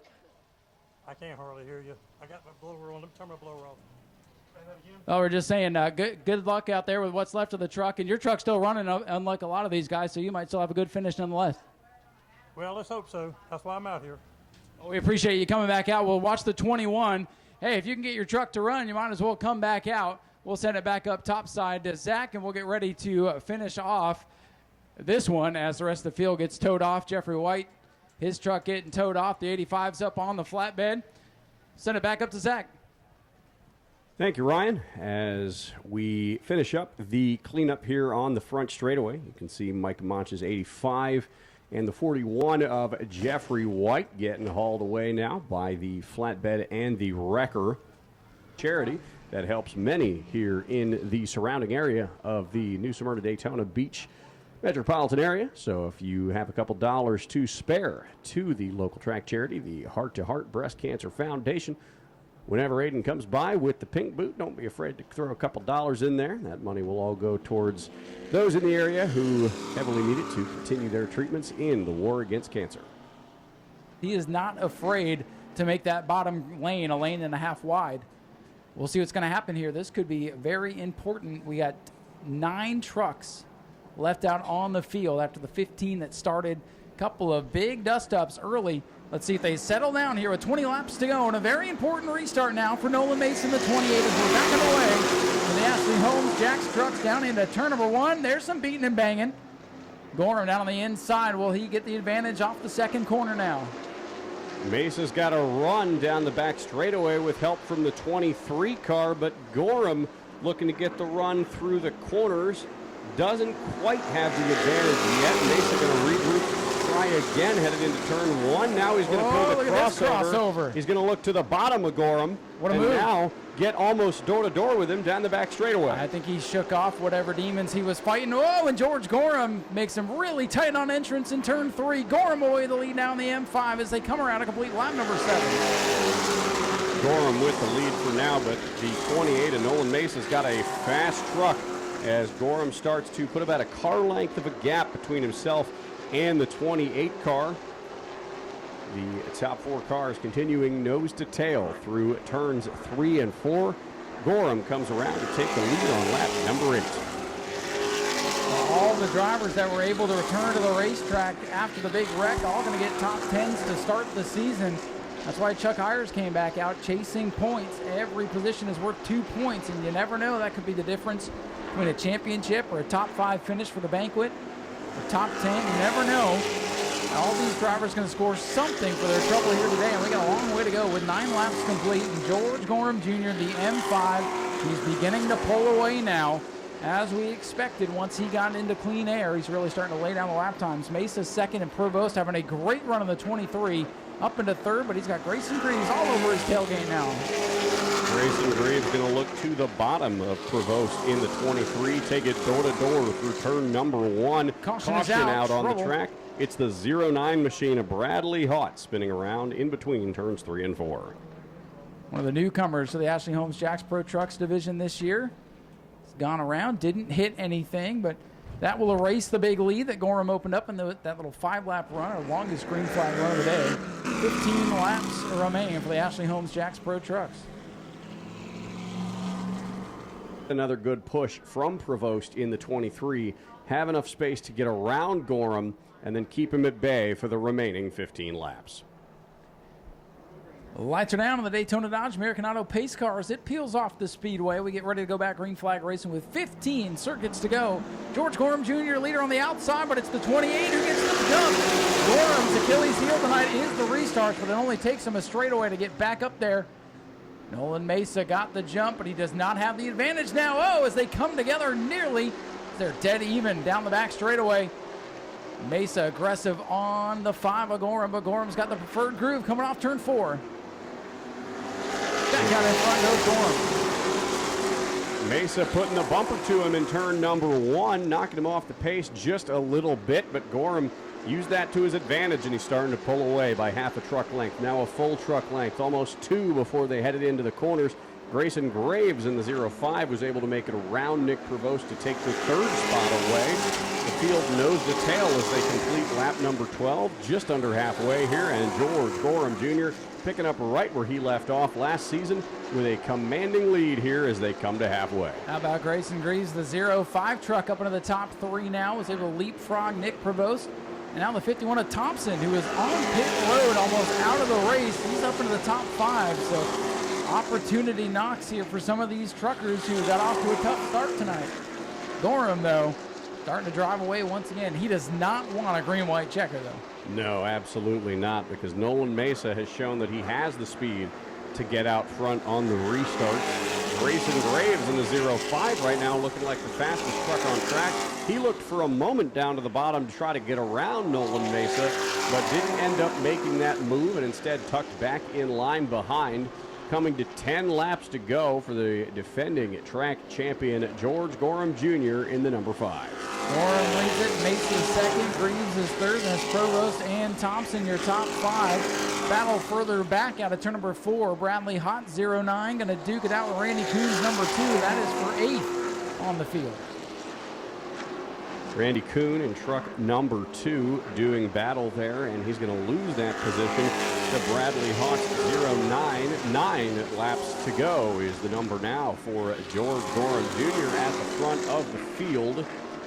However, the 05 of Grayson Graves continuing to close in on Nolan Mesa to try to take the runner-up position away. Oh, and Graves up the track in turn number 3. This could open the door for Provost to get back up into the podium position. 05 though, able to hold on to that spot for now. Gorham in command. He's got, what, a 10 truck length lead now off the second corner, give or take. Mesa in second. Greaves missed the corner in turn 3 last time, but hangs on to third. No change amongst the top 5, and the 09 of Hot got around the Coonster there for the 8th position.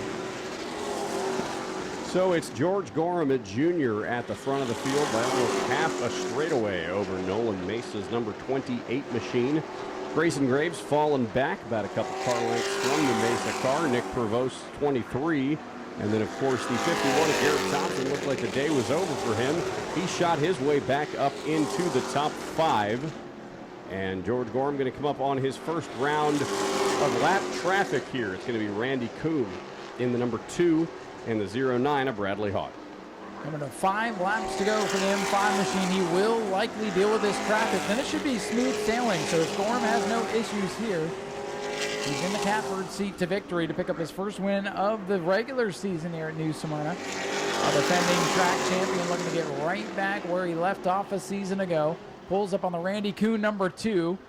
Almost got into the tailgate of him. Kuhn staying down on the bottom, letting the leaders go. So Gorham got real close to the back of Randy Kuhn, and that allowed Nolan Mesa to close the gap a little bit. Gorham now going to do battle with the Georgia native Bradley Hawk, number 09 truck. But he's going to pull right up topside and let Gorham around. Oh, the 09 almost, well, he did clip him. He clipped him there. That could have been pretty wild. Imagine how hot George Gorham would have been right there if that had happened. Now he's clear of the traffic and should set sail to victory as long as the dreaded yellow flag does not come out. So coming to 3 laps to go for George Gorham and how Jr. about this? Look who's found each other. Timmy Todd, boy. 25, and Chuck Ayers, 21. And Chuck is driving the wheels off that thing right now. You wonder if there's any payback coming as the side is starting to peel off of Timmy Todd's truck. Wow. I don't like the looks of this one, Ryan. Oh, boy. We've seen payback before. Can he get him, though? That's the question. Coming to 2 to go for George Gorham this time. Eyes on those 2. Eyes on the leader. They're the next cars that Gorham's got to face. It looks unlikely that he'll catch them in this time, though. And out of turn number 4, taking the checkered flag for his first win of the season. It is going to be George Gorham Jr. in truck number 5. Nolan Mesa going to bring it home in 2nd. Grayson Graves coming home in 3rd. Nick Prevost in 4th. And rounding out the top 5, how about an effort for the 51 car at Garrett Thompson. Still watching these 2 finish. Timmy Todd going to hold off the 21. We'll watch if there's any extracurriculars here between those 2. A absolute war tonight for the Ashley Holmes Jacks Pro Trucks as George Gorham Jr. picks up the victory in the first race of the season. The 21 and 25 are still very close to each other. All right, things have cooled.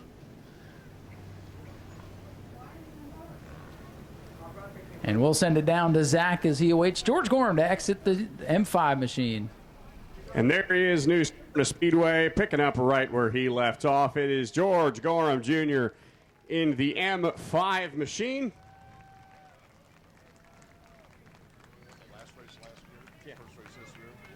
World Series. And George, as our track photographer Jim Jones just reminded me here, you won the last race of last year. You came in, won Governor's Cup, won World Series, and now we're talking to you again, picking up right where you left off. And fantastic win for you there, threading the needle through some crashes and coming home with the first win of the year. Yeah, I can't thank my wife. She's sick. She barely even got out of the motorhome, and she stuck it through just so I could do what I love to do in front of you fans and put a show on. This truck is looking for sponsorship for this little man right here. He's not quite old enough to race here, but we can race at a little local tracks, Arbondale and Citrus. We are looking for sponsors. It's wide open. That's his number, M5. It's his pawpaw, his number. So we're carrying the tradition along. Mike McCurry's in heaven. That guy's been a mentor of my racing in the last 15 years of my life, and I tell you, it's his daughter's kept me going. Well, George, fantastic win for you. Anyone else you want to thank for helping you get out here tonight and grab the first win of the year? Yeah, I got some local guys that help me, that work with me actually at the dealership. Jeremy, Jason, his wife, Amanda, Jackson, my son, he racing one. My kid's a little too new. He's still learning. He got a little impatient there in lap 2, and he ended up costing him a run. But he'll learn as he goes. This stuff, it's not easy. I've been doing this stuff since I've been 8 years old.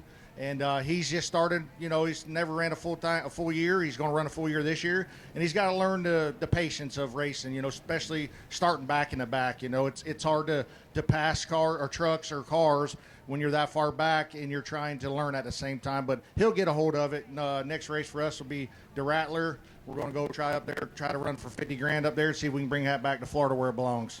Well, George, congratulations, my friend, on your first win of the season. We'll turn it on over to Ryan to grab a word with Nolan Mesa, our second place finisher. We're going to catch up with our runner-up finisher here tonight. Nolan Mesa drove a great race, kept the truck pretty clean. That little dust up there mid-race, and then things settled down. And it was you versus George, and you're able to get the better of him on the restarts, but he had the horsepower, it seemed, on the long run. But a great start to the season for you nonetheless. Yeah, we definitely figured out the restarts. During Speed Week, we got killed in the restart, so I'm glad we figured that out. It just sucks, man, that you trying to race for the lead and the guys are running you all the way down into the dirt on the straightaway. That sucks. I hate that. He has a faster truck than me. He doesn't need to be doing that, but it is what it is. We're out here doing the best with what we got, and I'm running as hard as I can. I still can't keep up with him, so can't thank my dad and my mom enough. Yeah, that just sucks, man. Well, here's the thing. George has a lot of experience. You've been doing this for 2 or 3 years. So for you to be up here second him, that's like a win for a lot of people. So that's got to get your confidence up there. Yeah, he's a fast driver. he obviously knows what he's doing. It just sucks, man. I want to race clean and be endured on the straightaway all the way into the dirt. But everything else was pretty fun. Like I said, I feel sorry for all the guys that caught up in that wreck. I'm not quite sure if it was my fault. I have to look at the replay. Yeah. You have any sponsors or anybody you want to thank for all the effort to get here tonight?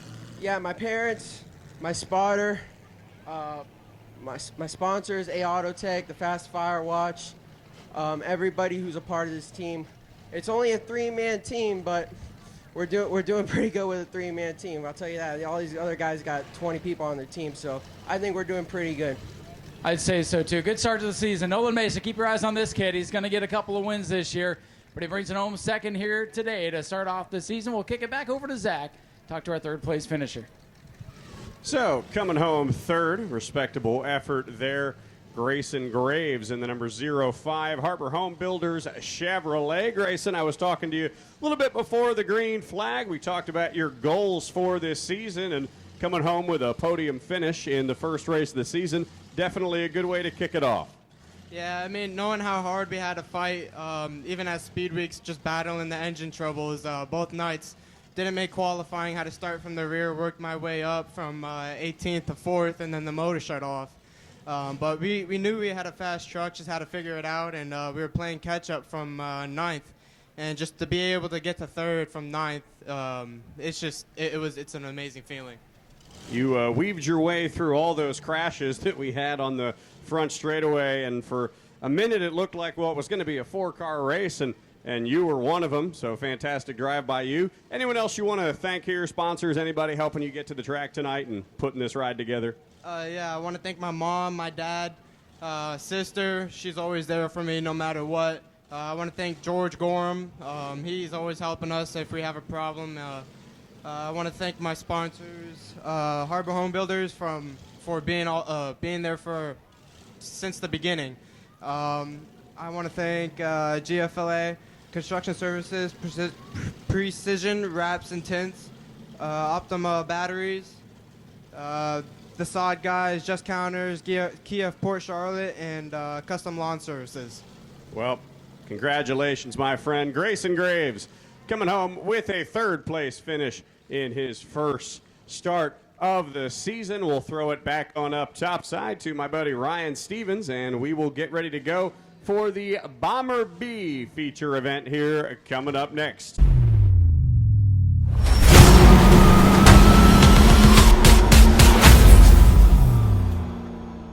Leading the field to green, Dustin Higdon and Tony Bromley starting side by side beside each other in the 5th and 6th position. Let's see if these drivers took a lesson from the trucks and have learned what not to do here in this one. It will be 20 green flag laps. The fast drivers relegated to now the 2nd and 3rd row as Dustin Higdon able to move up 1 with the absence of the Chuck Rush K9 machine. Field slowly pacing into turn number 3. We can go to church tomorrow and get back for the start of this one. Here they come, creeping out of turn number 4. And now we're racing greens in the air for the Bomber Bees, sponsored by Stephen Smith Incorporated. Lindsey Samian going to get the jump out front, but here's Dustin Higdon in the X to Samian's outside. And Higdon going to take the early lead now as the 80 of Kenny Roth got shuffled back pretty far in that mess as Tony Bromley in the number 6 car to the Look bottom. who's leading. It's Dustin Higdon as they come off the 4th corner. Higdon in the extra leader. Watch the 6 of Bromley. I think that's the other factor we got to watch, but he's got some traffic to deal with as they're double wide in front of him. Bromley in the 6, kind of boxed in right now as they come off of turn number 2. This could get hairy. Higdon with a big lead. Bromley going to take him 3 wide into turn number 3. Couldn't quite make it around, but it'll shuffle out Randy Shreel's number 24 car. Bromley now looking to pick off Larry Masters in Star Spangled 77. And Lindsey Samian in the 04. He's got Masters and Samian round into the wall. Oh, no. Lindsey Samian with a tank slapper in turn number 2. Got loose, overcorrected, came across the front bumper of the 6 of Tony Bromley in a massive wreck there, and she's driving away. She is driving away. Unbelievable. You know, she lost that car and was probably going to hit the wall regardless, but as she was trying to correct, it came across the front bumper of the Tony Bromley machine. Nothing Tony could do there as Samian's car was wrecking in front of him. Just a rough going there for Lindsay Samian in the 04 car. She'll bring that car down to pit road into the garage area. Her dad, Doug Samian, former driver out here, he's going to go take a look. While we're in sort of caution fill mode, a little bit of a funny story for you here that just happened to me. On my way over to the track, I had a flat tire on I-4, and you know, because they have to call first responders, so the fireman that came over, he saw my new Smyrna Speedway hat, and he said, "Oh, are you a driver out there?" And I said, No, I'm one of the announcers. He says, "Oh, so you might know my brother. He's a racer out there, Tim Sozio." Oh, and I went, "Oh, really? That's a crazy coincidence there." And guess who will be here? That's a great segue into next weekend. Guess who will be here for the Pro Late Model Catch the Wave 60? Tim Sozio will be here. Got to tell him that his brother was the Saved guy the day that for you to saw get me out with here. my flat tire and helped me with my car. So, big thanks to Tim Sozio's brother. As we got here a little early today, and we had some other things to set up, and I walked through the pits, and I half expected to get a text, "Hey, where you at?" And didn't see anything. And then I got a text from you, and you said, "I had a flat tire. I'll be there when I can." So it's been an eventful opening day for many here. So we are 2 laps into this Bomber B20 with the incident for Lindsay Samian. Well, I'll tell you, these Crown Vics, very tough, especially in the front end. A lot of crumple zone there, and that looked like a very hard hit. So hopefully she's all right, but I mean, able to drive the car away, which is impressive in its own right. Cars are choosing. Dustin Higdon has gone to the outside. Larry Masters will restart down on the inside. We get ready to go back. Green flag racing. They've already loaded Lindsay's car up on the trailer. Impressive work. So I guess that'll be it for the 04 team. And again, like you said, very, very tough machines. I mean, they used them as police cars for years for reasons. They are very, very toughly and well-built cars, these Ford Crown Victorias. No doubt about that. And they are pretty darn quick as well. You know, I wouldn't be surprised if we get another quick yellow flag to see Lindsay's dad just hook up the trailer and run the truck out there, get a couple extra laps. Just tow the truck, try to pass a few guys. All right, here we go. Back to serious business here. 2 laps complete. Dustin Higdon, your leader, into the start zone. And green flag back in the air. So Dustin Higdon got the huge up there, and Masters got a touch. And chain reaction there. Everybody shuffled out. Tony Bromley going around. He goes. Does everybody know you cannot win on lap 2 tonight? My heart. Bromley with a dump looks like job. Bromley's going to be good. Now let's see if he's able to keep it rolling. He does. We stay green. And Dustin Higdon's got a straightaway on these guys. And Bromley stopped again on the apron of the track. Broke. That'll bring out the caution. Oh, no. I think he broke. Oh, it fixed. It's fixed. Look at that. It's fixed. Oh, it might not be done. Oh, welcome to Short Track Saturday Night Racing here on Family Fun Night. So there must still be problems. I think he just came to make it more treacherous for the rest of the field. Throw some more oil down. Why not? Hey, it's bomber racing. Let's go. All right, so EJ going to take the Daytona Dodge American Auto Pace car back down pit road. Larry Masters, Dustin Higdon, Randy Streel, Kenny Roth, Tim Nicholas leading the field to the green flag. Here they come, Higdon and Roth with a good start. My goodness.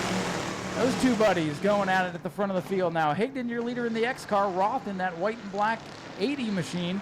And now Don Brayton in the Bluey car. Bluey and Bingo going for a ride up the hill in turn 2. Kenny Roth making it up to second. Larry Masters in third. Here comes Tony Bromley. Look at Bromley from the back of the... Oh, Spencer Dean goes around in the back of the pack. Keep going, Spencer. He did this in the heat race. It's like deja vu. On lap 3, he did it in the heat, and on lap 3, he's done it again. Caution flag. Caution has to come out. And look at that. He's rolling.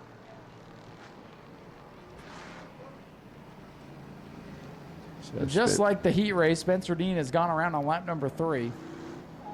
And Tony Bromley will get a lap back here. And he's not done with Larry Masters. Chase and I were talking a little bit back and forth a little bit on social media. Sent me pictures of his new Sportsman car. that he's got for this season. So yeah, we got some new things he's coming moving up in the ranks over the next couple of weeks and months that are going to keep this season very, very interesting.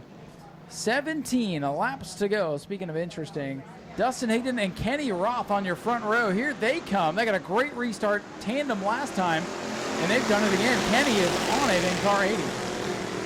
Kenny Roth going to look to the back end of the X machine as here comes Larry Masters in the 77. Looking up topside, Chase Simons giving a push to him. Kenny Roth clears him for the second spot. And here comes Simons now looking to take away a spot. Whoa, and Chase gets hang on. loose up to the top side. Simons with a save in turn number 4. Boy, that car was evil, and that would have been a tank slapper of a wreck.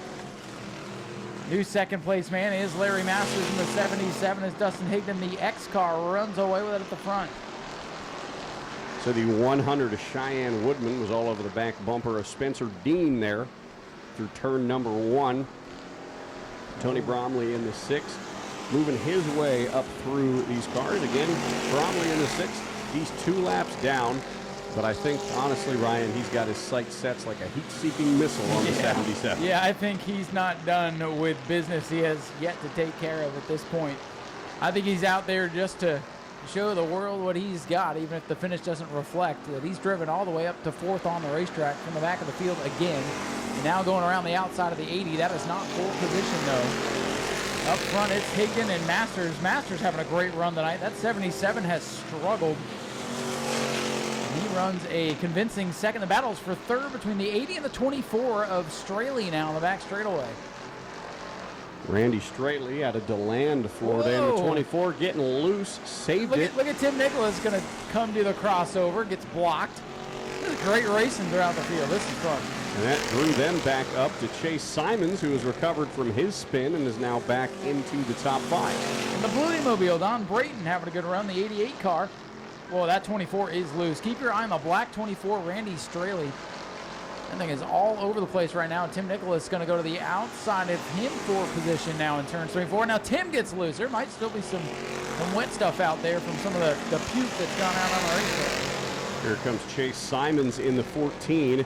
He looks to the top side of Randy Straley. He's able to get that position, but now Simons loose in turn number 2. 24 Straley, the handling has gone away on that machine. He starts to drop back through the field. He looks like the cars at Coda that had old tires last week. Oh my God. 9 laps complete. Finally getting some racing up on the board, and one car dropping through the field is the 24 Straley. That car has definitely fought the ill handling bug as Chase Simons now, the black 14, looks around his outside off turn number 2. Your leader continues to be Dustin Higdon as he comes to the crossed flags this time, halfway home in the Stephen Smith Incorporated Bomber D main event. So Dustin Higdon's X machine picking up where it left off at the end of last season. Kenny Roth and Tim Nicholas do battle right now for the 3rd position. Nicholas able to get the better of Roth's number 80. And Chase Simons back in the 5th position, was able to get around Randy Streel. The field spread out now, single file nose to tail all around the racetrack. It is Port Orange's Dustin Higdon in the X car, man at the point. Battle for position. Rick Gaither, the veteran, going after Cheyenne's 100 machine there in turn number 4. Watching the 100, I saw a little bit of smoke out of that car last time by. Maybe just a little haze coming out of the right rear of that machine. All good. 12 laps complete now for Dustin Higdon. Continuing to log the laps on down as if it's a practice session here for Dustin Higdon. Keeping a good lead over Larry Masters as number 77. Tony Bromley in the 6th got loose there out of turn number 2, but he is being scored 2 laps down. So the Bromley machine could make it all the way up to the lead, and it still wouldn't mean too much for that team other than just to say, hey, we got through the entire field again tonight. Yeah, and you know, Bromley's not going to be too happy with that, but at the same time, I mean, they're racers. That team knows what they had today, and you know, honestly, with the car that was rolling, I understand what he was trying to do. He didn't want to lose all that track position, but if he had just gone, he'd still be in contention for this win. And I'm watching still a lot of smoke out of the 100. Gotta wonder if there's anything getting put down on the racetrack. A lot of cars slipping and sliding right now. I'm wondering if that fluid that the 85 was leaking out was more on the track than we thought, where it was. It very well could be. I'm just watching. Oh, we got one in trouble. Cheyenne up into the outside wall. Look out. Caution flag. The rookie getting loose and into the outside wall. Just kissed it. Hit the E in new over there on the wall. Just barely with the right front. Good save. The driver did not panic in a situation that most might have overcorrected and really hit the wall hard. So caution is out with 6 to go. And that'll be Cheyenne Woodman out of Port Orange, Florida. And I'd like to see what Kenny Roth has. He's got a fast car, hasn't had long enough of a run yet to prove everything that that 80 car has.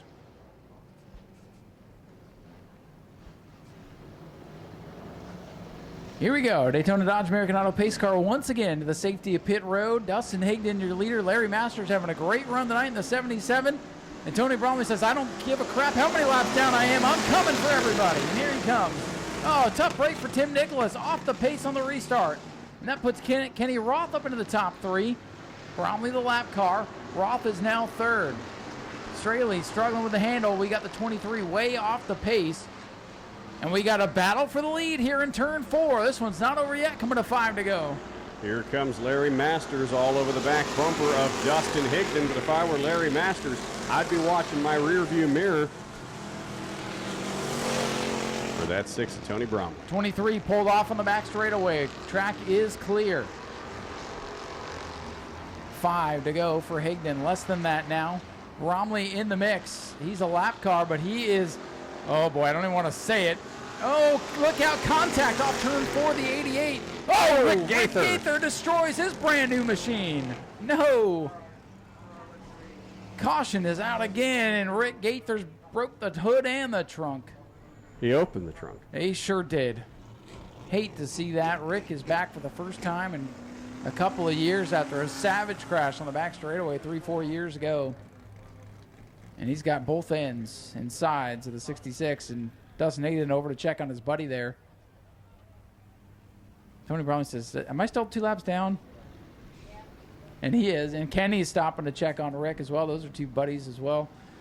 Oh, man, hate to see that. But the window net, I believe, is down on the 66. Window net is down. And that is a good sign with 4 laps to go. So red flag coming out now for the red and number 66 machine of Rick Gaither, which has hit the wall hard in turn number 3. And I did not see the start of that. I just saw that car. I was watching the 88 because it looked like he was going to go for a ride in turn 4 coming on the front straightaway. And then the 66 was just in the fence hard. I don't know if something broke on that one. I did catch the 66, and it looked like something broke. He kind of just coming out of turn number 3 looked like he couldn't turn the wheel, and straight into the wall he went. Yeah, and that you can see the marks on the wall. I mean, he got the whole rim of that car into the wall, and then you see the black and red streaks in front of it.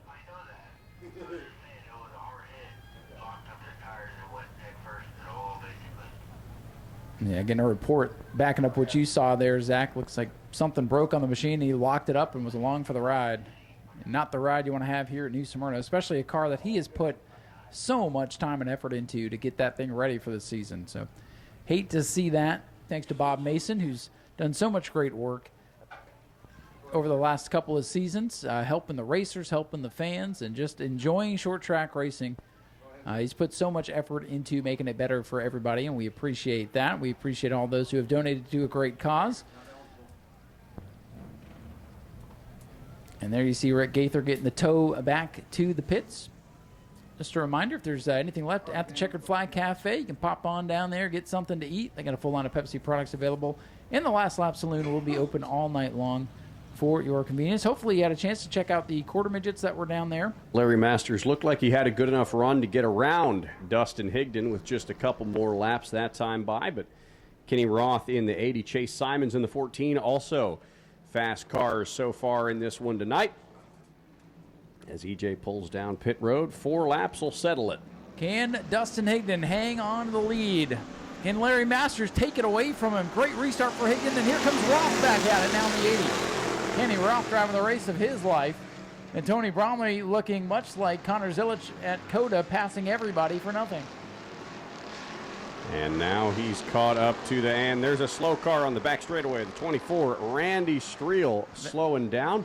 The handling is gone on that 24. But Higdon hangs on in the lead. The battles for second between Kenny Roth, Larry Masters. The 6 still 2 laps down. Let's see if he goes after Larry. He's going after Larry Masters. That's what he's doing. In my opinion, he needs to be pulled off the Speedway for playing games like that.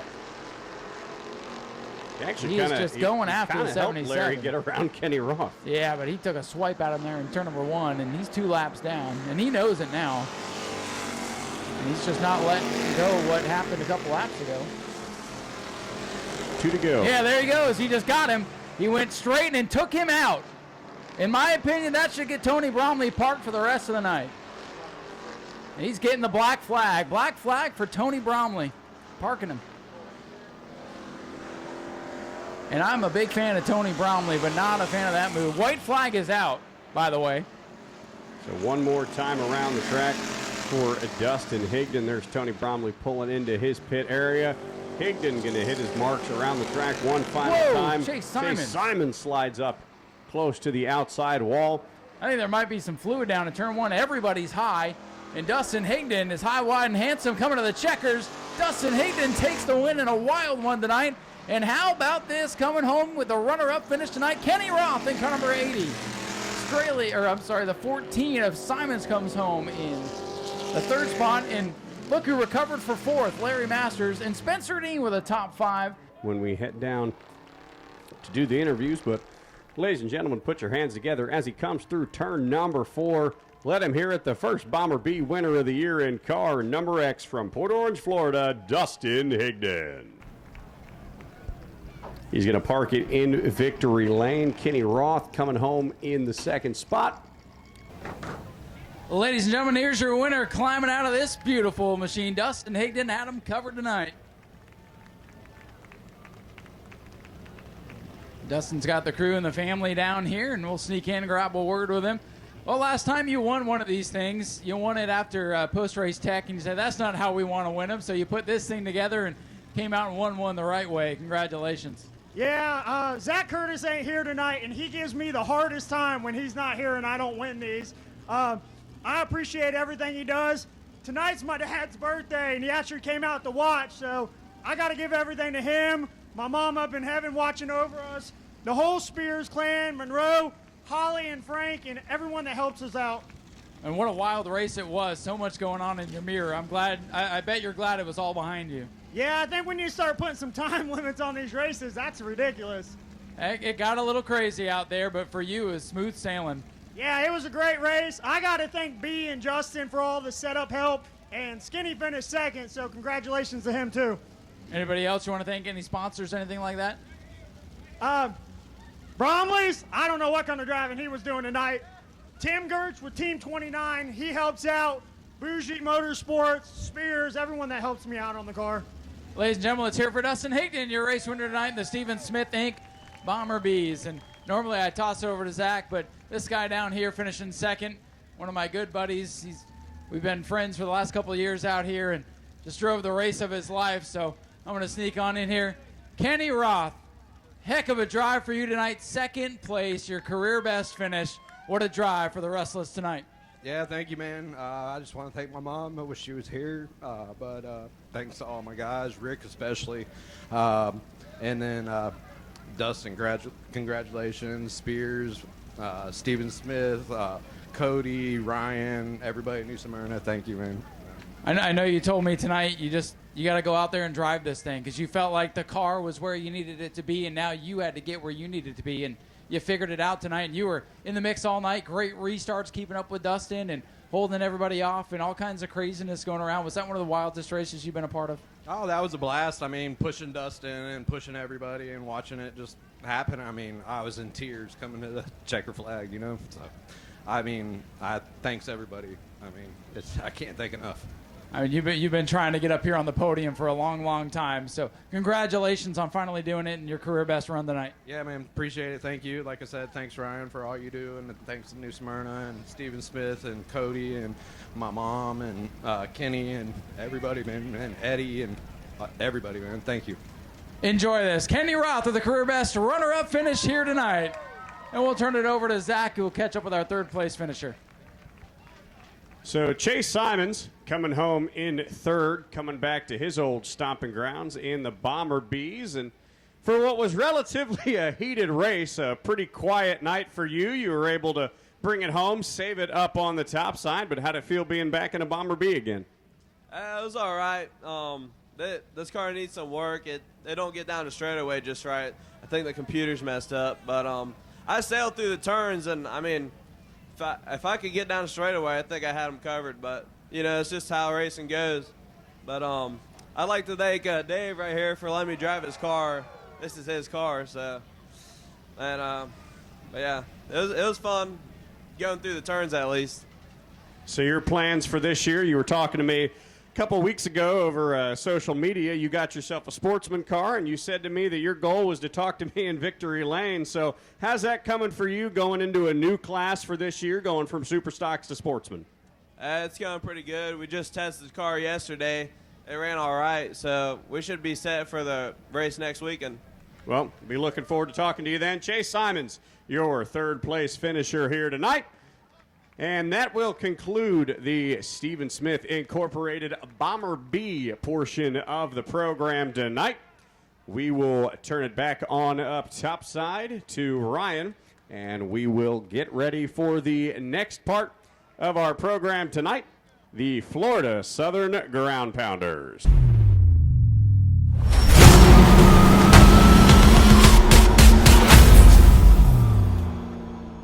They were running cars that looked like that. Colin Smith brings the 111 to pit road before the green flag, so it might be a short night for him, but we'll see what happens here as we're getting ready for the green. Remember, they will take it easy until turn number 2, so they'll get the green here at the start-finish line and tiptoe around to turn number 2 before they drop the hammer. But the fast car's out in front after the invert tonight. Going to make this a pretty pretty smooth start, I guess is what I'm trying to say. As they get the double greens, they will hold until off turn number 2.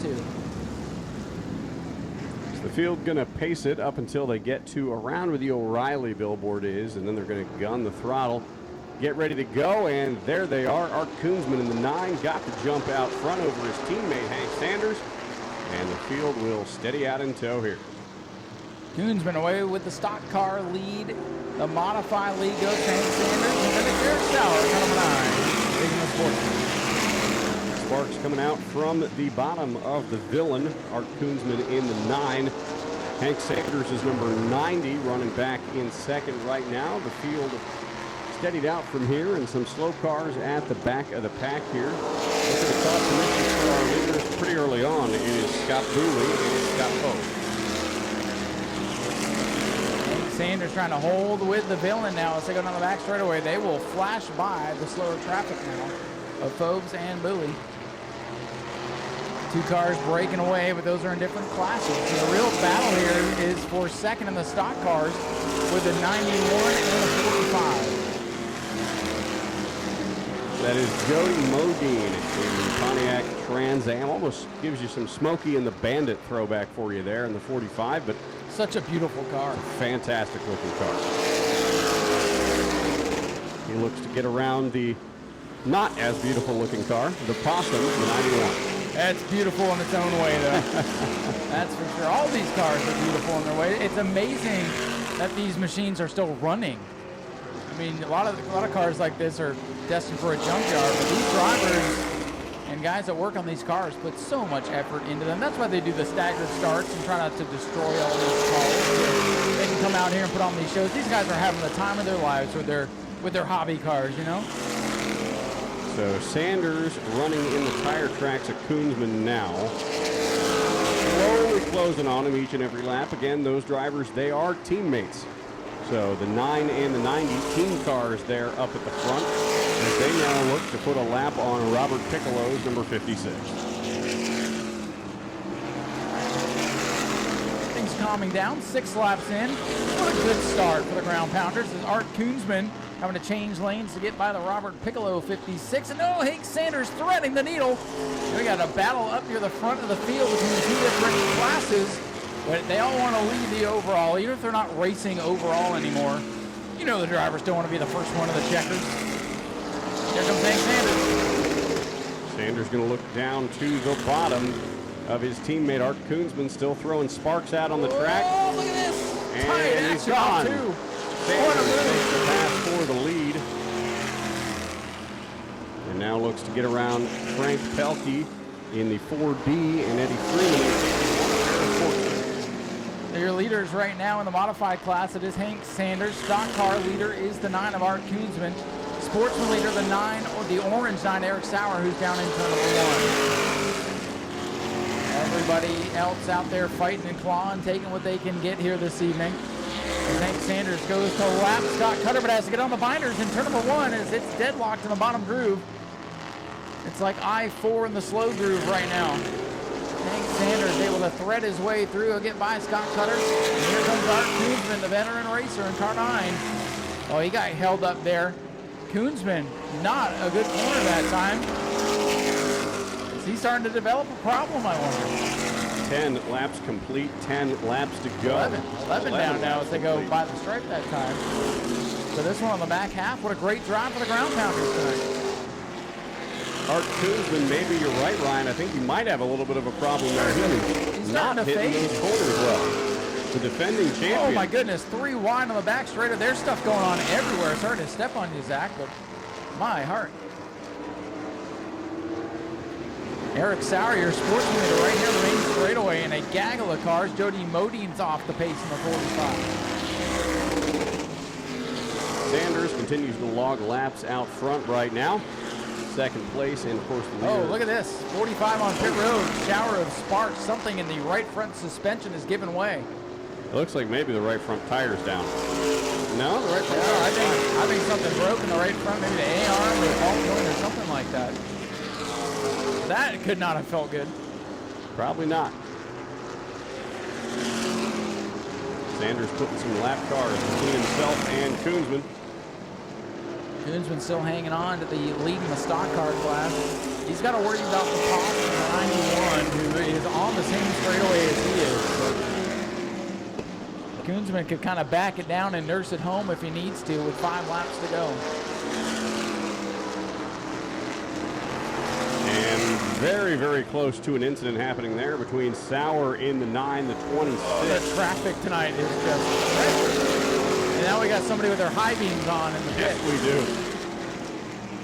Well, that caught me by surprise. That's got to look great going down the back straightaway. So Hank Sanders driving into the light right now. Yeah. Down through 3 and 4, 3 laps to go for Hank Sanders. These guys are doing a tremendous job out here tonight. There's cars that are running significantly off the pace. They're having to thread the needle. They are doing a whale of a job. Hank Sanders dominating the modified class right now. Second place is Toby Smith in the 18, but Toby, I believe, is a lap down. Hank Sanders just on cruise control with 2 to go. 2 more times around, a little less than a mile for Hank Sanders in car number 90, showing everybody what's under the hood of that modified machine. As he'll come around this time by, get around Scott Forbes is number 2 to take the white flag one more time around for Hank Sanders. Sanders, your leader in the modifieds. Stock cars, Art Koonsman and Eric Sauer leading the sportsman division. As Hank Sanders is down the back straightaway for the final time, he'll go around the 26. He'll have to go way up high, but coming off the corner, the first one of the checkered flag will be your modified winner, Hank Sanders. Stock car leader coming off turn number 4. Art Koonsman coming down to the checkered flag. And Eric Sauer will claim the victory in the sportsman division in the orange number 9. A great drive tonight for the Florida Southern Ground Pounders. 20 laps clean and green. As good as it gets. Ground Pounders in the books. And Zach will head down trackside to begin our victory lane. And ladies and gentlemen, here he is getting out of the car, your Florida Southern Ground Pounders overall winner and modified class winner, driver of car number 90, Mr. Hank Sanders.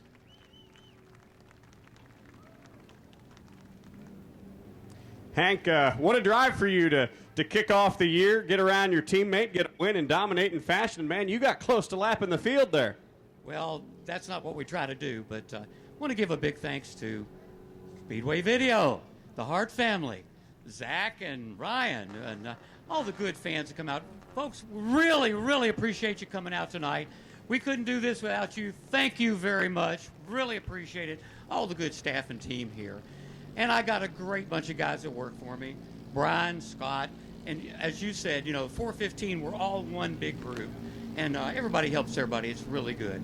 I'd like to say one more thing. Tonight's race I'm going to dedicate to my friend Pete. He passed away a couple of weeks ago, and he was a big part of this. And we'll miss him very much. But folks, thank you very, very much for coming out. Thanks a lot. Well, that was Mr. Hank Sanders, everybody, your race winner. We'll turn it on over to Ryan to talk to Art Koonsman, the stock car winner.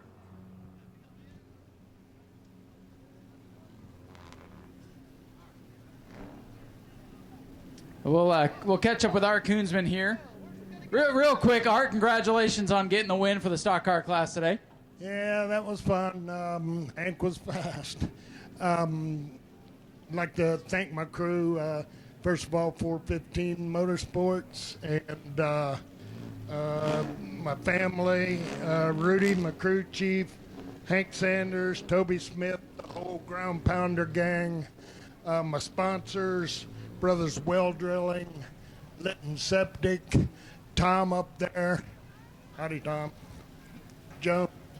About it. How was it cutting through all that lap traffic today? It looked crazy out there, but you guys did a whale of a job. Oh, Hank outdrove me into traffic, that's for sure. Was that like the drive to get here on I-4? Yeah, I'm here on 415. Sometimes it's like that on 415 too, isn't it? Yeah, it is. But thanks for the fans. We'll see you in 2 weeks. Ladies and gentlemen, Art Koonsman, your stock car winner tonight, having a blast out here in this thing. And now I believe we found our sportsman winner. It's throwing us for a little bit of a loop, but Zach's going to go talk to Eddie Freeman. So Eddie Freeman bringing it on home with the sportsman class win in this beautiful, beautiful Richie Evans tribute machine here. And Eddie, fantastic first race of the year for you. Yeah, thank you. Speed Week, I think it was the 8th night, we come in second for overall, first in the class. It was great. And do a win during the first race was even better. Anybody you want to thank for helping you get this beautiful car out here tonight?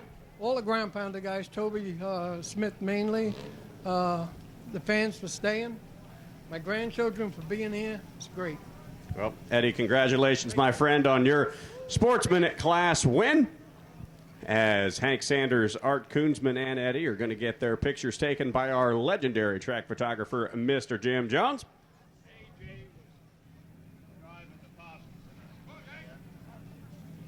So, got some word there from the team, and they will continue to keep the possum and the villain on track all season long for you folks. So we'll throw it back on up topside to Mr. Ryan Stevens as we get ready to roll the Bomber-A's, the Blackjack Seal Coating Bomber-A division, up next tonight at New Smyrna Speedway.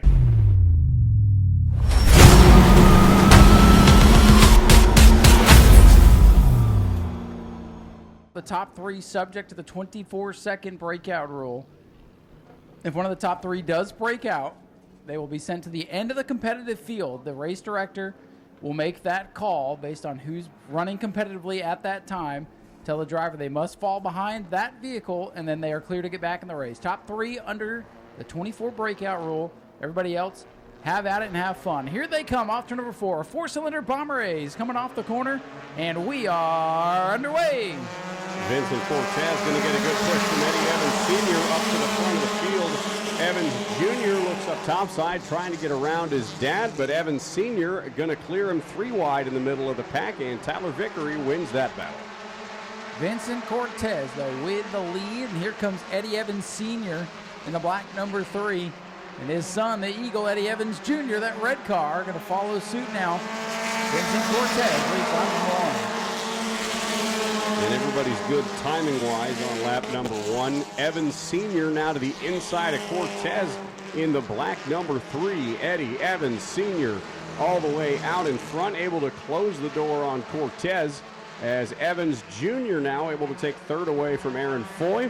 We'll watch the times as they come across the line, and dangerously close there for Eddie Evans. Eddie just ran a 24.003.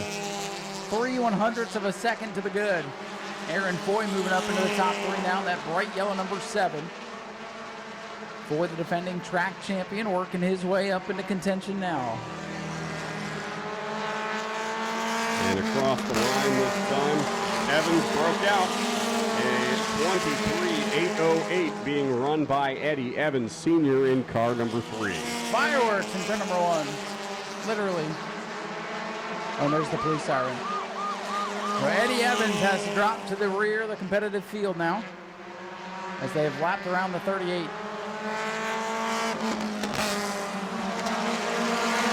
he did it again. He did. 23.875 for Eddie Evans is number 3.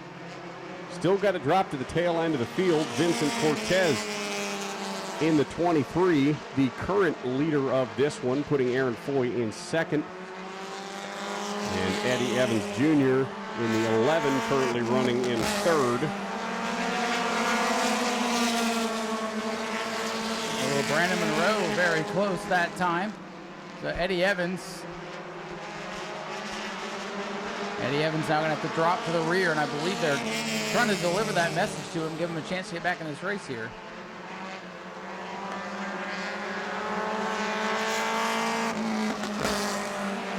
And he just keeps blocking these. Uh-oh, Vincent. And Vincent Cortez. And the 14, 23 and 14. A couple more breakouts there. 3, 23, and 14 have all broken out. Aaron Foy, just like the heat race, finds himself the leader. So it's Foy and I believe Jesse Powers in the 1, currently running second. Vincent Cortez going to serve his penalty. I'm not sure why Eddie is not. I don't know if he can hear them or not, maybe.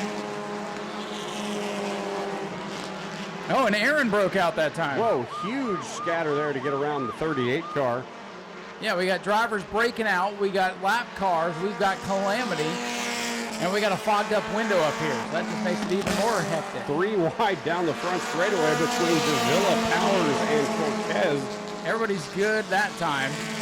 And Brandon Monroe has now inherited the race lead. Well, Brandon's under penalty too, so I believe your leader is now the 2. Steven Davila. Eddie Evans finally got the memo there. All right, the 3 is good. He is good. The message has been received. They were a little bit late getting in the message. He's back in the race. Vincent Cortez is back in the race. I believe Brandon Monroe still has to serve a penalty.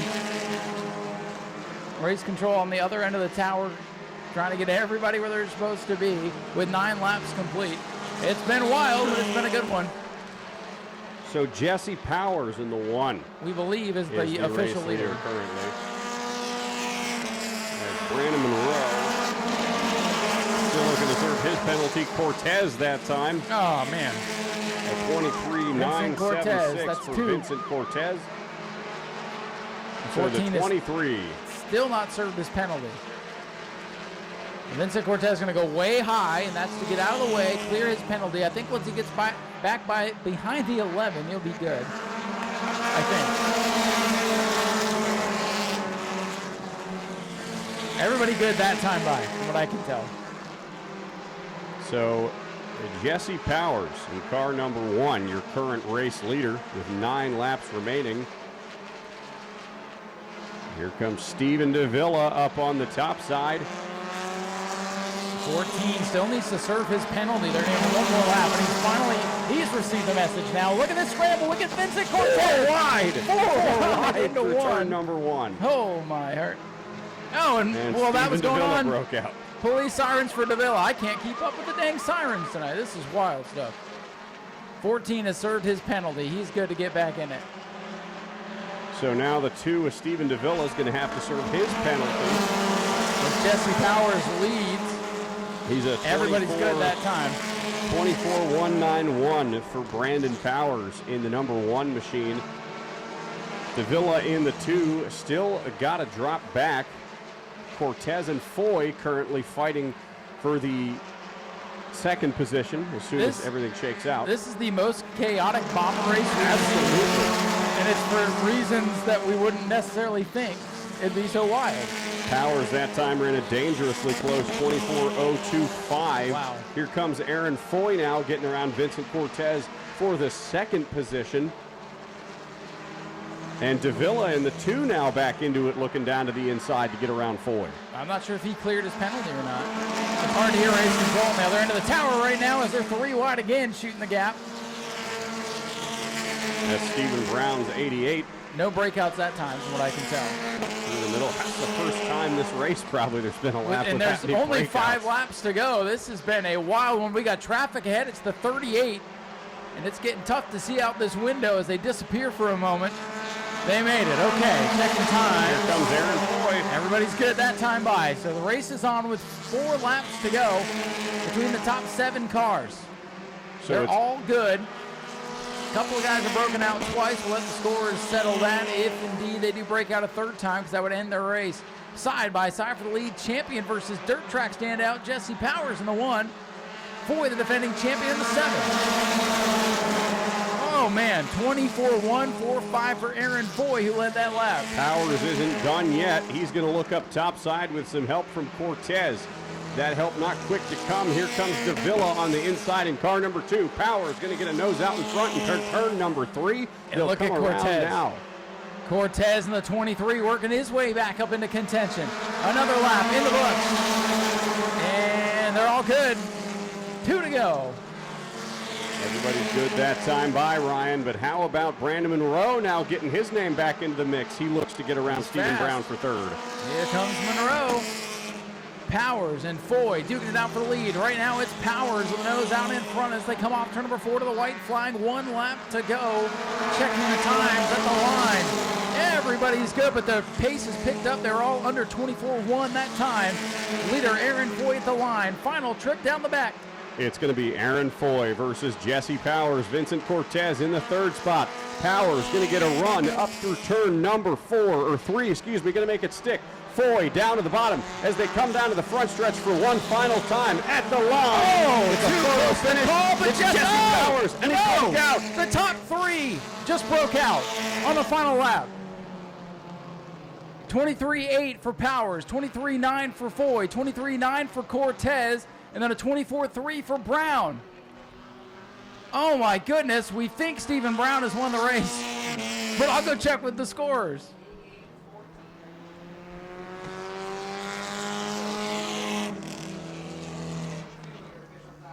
So Stephen Brown in car number 88 going to win a wacky Bomber A race here at New What Smyrna a Speedway. race. Brandon Monroe going to come home with 2nd. Here's the thing, top 3, y'all broke out.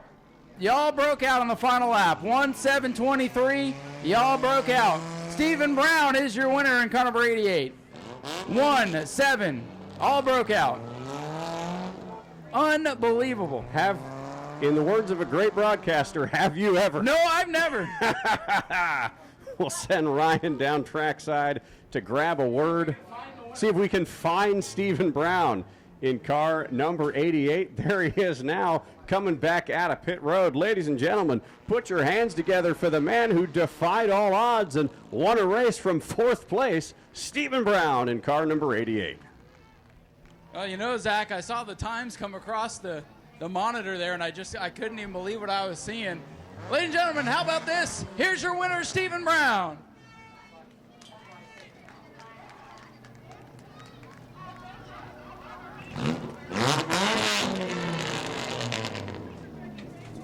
Well, you guys seem happy.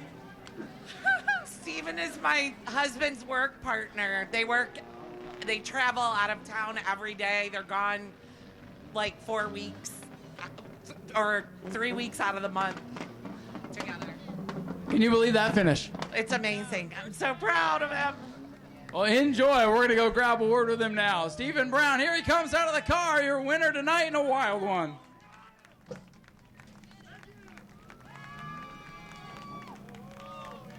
Stephen Brown comes across the line in 4th, but he ends up the winner because everybody broke out, and you can't break out in the last lap. Well, Stephen, I don't know if I've ever seen a wild one like that. We had to go chase you down to let you know you won, but congratulations. Yeah, I thought for sure I was 4th. I was trying to give congratulations to the guys in front of me. That was totally unexpected. I didn't believe I was going to get up front at all. Well, those guys were racing each other side by side, and it was a photo finish. I had no idea who got here first until I looked at the times, and it all didn't matter because now you get to celebrate. Yes, I'm very excited. That was a lot of fun. These guys are great drivers, and I appreciate every single one of them. Well, you got some fans sitting down here in the front row that were all going crazy, so you made their night too. I did, and I thank them so much for coming out here and watching me race and having a good time. Thank you all of you. Do you have any sponsors, anybody else you want to thank? Yes, I want to give a big thank you to my Uncle Ernie. It's his car, Robbie Hager. He helps work on it all the time. Larry Masters, amazing man. He works on this car all the time. And SLS, Southeastern Lighting Solutions. Anybody need some sign work or light work done? We got you. We'll keep the lights on for you. There you go. Now we'll let you celebrate. Ladies and gentlemen, get up to your winner, Stephen Brown, in car number 88 in a wild finish. We'll toss it over to Zach. I think Stephen finished second. I think he did. Stephen is just as confused as we are after that one, but what a crazy finish, and congrats on what's an unexpected podium for you. Very unexpected, and for the first race of the season, just wait for what's next. Oh my God, it was door to door the whole race, and on the last lap I started misfiring. I thought I had no chance. I dropped back, and I'm here. Couldn't be grateful. It's awesome. What a wonderful race. Anybody you want to thank for helping you get this car out here tonight? Of course, I'd like to thank the Right Choice Mechanic Shop up in Holly Hill, the Hidden Head, Polished Fiber Communications, and Tippy Toes for doing all the help and work on this car to get me here today. Well, Stephen, congratulations, my friend. A fantastic one for you. And Ryan, Brandon Monroe, and Eddie Evans are out here trying to figure out who ended up finishing third in this one. We'll take a look here. That's you, Eddie broke out. Where did I break out at? Last lap. What? 23.9. 999. Never mind, go back in. I broke out. It's apparent. So, it's you. All right, hey, we have a new third place finisher. Eddie, I'm sorry, buddy, but you ran a 23, look at this, 23.999 on the last lap. Damn, man. Hey, sorry about that. I mean, that sums it up, right? Yeah, pretty much. I mean, y'all seen the lead I had on the start of the race, and I broke out on lap 5, half a track ahead of everybody. I don't know how I managed that one, but, you know. Why don't you thank your sponsors anyway? I'd like to thank Crash Recovery and Towing. I'd like to thank Danny, my wife Jackie. And I definitely want to thank Eddie Jr. here. This was his first time in the number 11 car, first time on the track. Dustin helped him learn how to drive a 5-speed yesterday afternoon, and he still run it right up front in all the heats and the features. Well, it was definitely a wild night. No, I broke out. It was a crazy finish, but unfortunately Eddie broke out. So the finish might be unofficial tonight, but that's why we're letting you all thank your sponsors.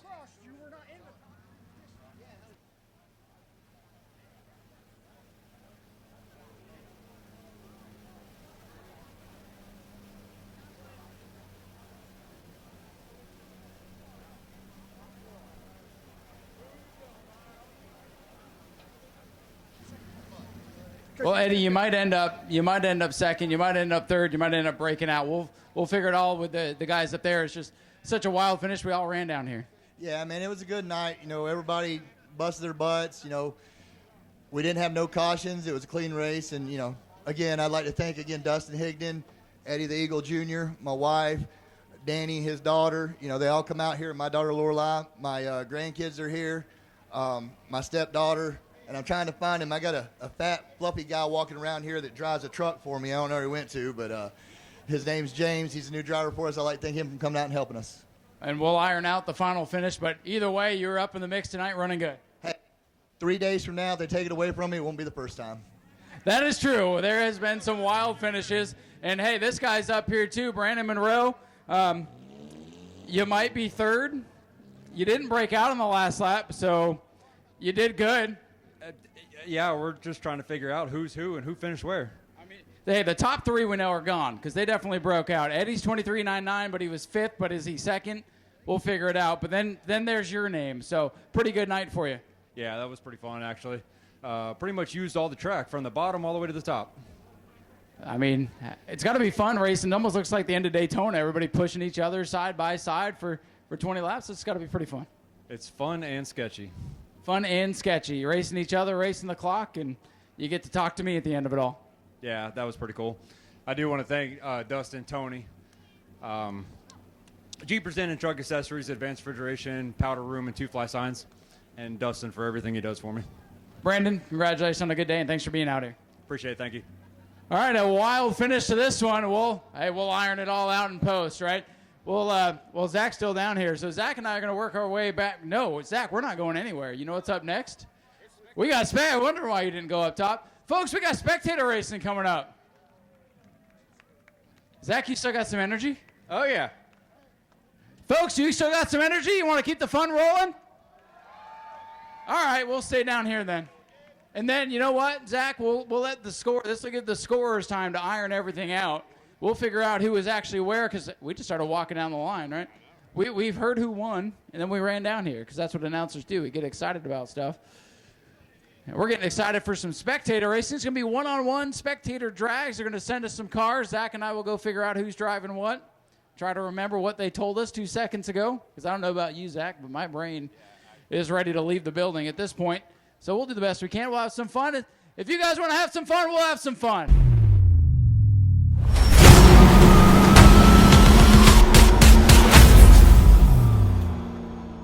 Sir, what's your name? Alex. Alex, what car are you driving here? Das ist Kraftwagen, the Bayerische Motorwagen. All right. So we got Alex in the BMW, and up on here, our Spectator Racing defending champion, a man who really needs no introduction, Mr. Justin Otterholt. How are you, my friend? I'm doing pretty good. I got some help in the graphics department from all the kids, so I think the car will be a little bit faster. All right, Justin. We got Justin in the Audi against Alex in the BMW. We got a battle of German horsepower here on this beautiful Florida evening here. They will watch for Tyler to drop the green flag, and when they do, it's on.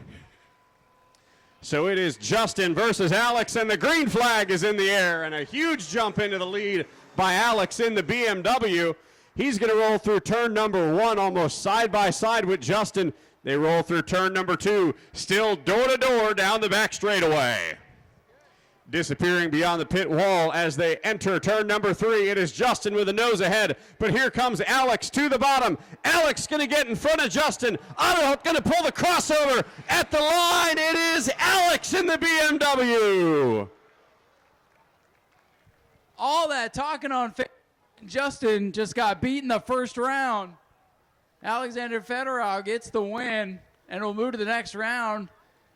And Justin was begging for somebody to come race him, and somebody took him up on it. How about that for a first race? That was good, he said. I love it when I can hear him. Justin, what happened? He said, I don't know. All right, Alexander, we'll move on. Alexander, you go, sir. And we'll see what our next matchup's going to be. Look at this thing. That's brave bringing that out here. That's dedication, somebody says. All right. All right, let's go talk to our friends up here. Sir, give me your name. Tell us what you're driving. Randy Denali. Randy and the Denali here. And let's see. Whoa, man, look at this beautiful thing. First of all, sir, you are a trooper for bringing this out. Give us your name and what you're driving. Volodymyr. And I'm driving a Studebaker Commander. All right, we have a Studebaker Commander versus the Denali. Who wants the Studebaker? Who wants the Denali? All right, who wants to see another good race? All right, let's get to safety. They'll watch the flagman. We'll see who makes it back around, a race winner. Green is out. All right, let's see who makes it back around. In the Studebaker. Anna Meyer, I believe, is the name there. Oh, it didn't handle in the corner. The Denali out in front right now. Let's see if they make it back around. I can't see anything on the backstretch. Here they come. Uh-oh. Don't hit the wall. All right, the Denali is going to move on. Pretty awesome to see a Studebaker out here, though, and glad to see it come back in one piece. And what is your name? Alexandra. We got Alexandra, and what are you driving here? Diesel BMW. You got a diesel BMW. And on the outside here in the Crown Vic, what is your name, my friend? Jim. So we got Jim in the Crown Vic versus Alexandra in the Diesel BMW. And they're going to be going head-to-head here. The second that Tyler up there in the stand drops the green flag. And the green is out. And the Crown Vic gets a huge jump start, but what a boost there by the Diesel BMW. Going to try to make up all the ground. Jim out in front right now as they roll through turn number 1. Now through turn 2, a healthy 2 to 3 car length gap there by Jim in the Crown Victoria. We'll see if Alexandra and the Diesel BMW can make up any ground here on the back straightaway. Down the back straightaway into turn number 3. It is almost side by side. They'll have one more chance to make a pass for the win. Jim out of turn number 4 in the Crown Vic. Here comes Alexandra getting the charge on the straightaway. But it's going to be Jim in the Crown Vic going to take the win here. Pretty good battles tonight, all things considered. Hey, it's Dale Jr. What's up, Tyler? How we doing tonight? I'm doing great. How are you? I'm doing good. You look good, bud. Ain't seen you in a while. It's good to see you back, sir. You need an 88 on this thing. I didn't know who was coming around there. Tell us what you're driving tonight. 2008 Mitsubishi Galant. It's all I got, so we'll see what it does. Hopefully it ain't Galan at the end of the night. Tyler Murphy down here on the inside. Let's see who he's up against here in this Blazer. Sir, tell us your name. Daniel Snyder here in the Blazer. You going to be able to beat Tyler? So. Well, you know your way around here, so good luck. We got Daniel Snyder versus Tyler Murphy. Blazer versus Mitsubishi. Let me get the heck out of the way so we can keep going with this. They will watch the starter. Don't fall asleep this time, guys. Watch the starter, and they'll be off. Waiting for the green. They're still waiting. And there it is. Green is out.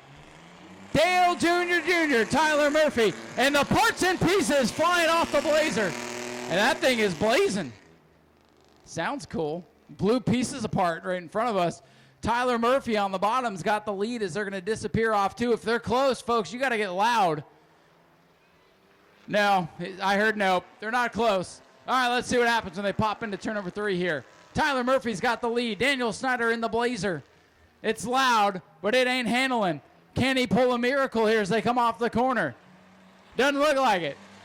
Tyler Murphy hitting the parts and pieces will go on and into the next round. Ryan and I got promoted to debris cleanup here tonight.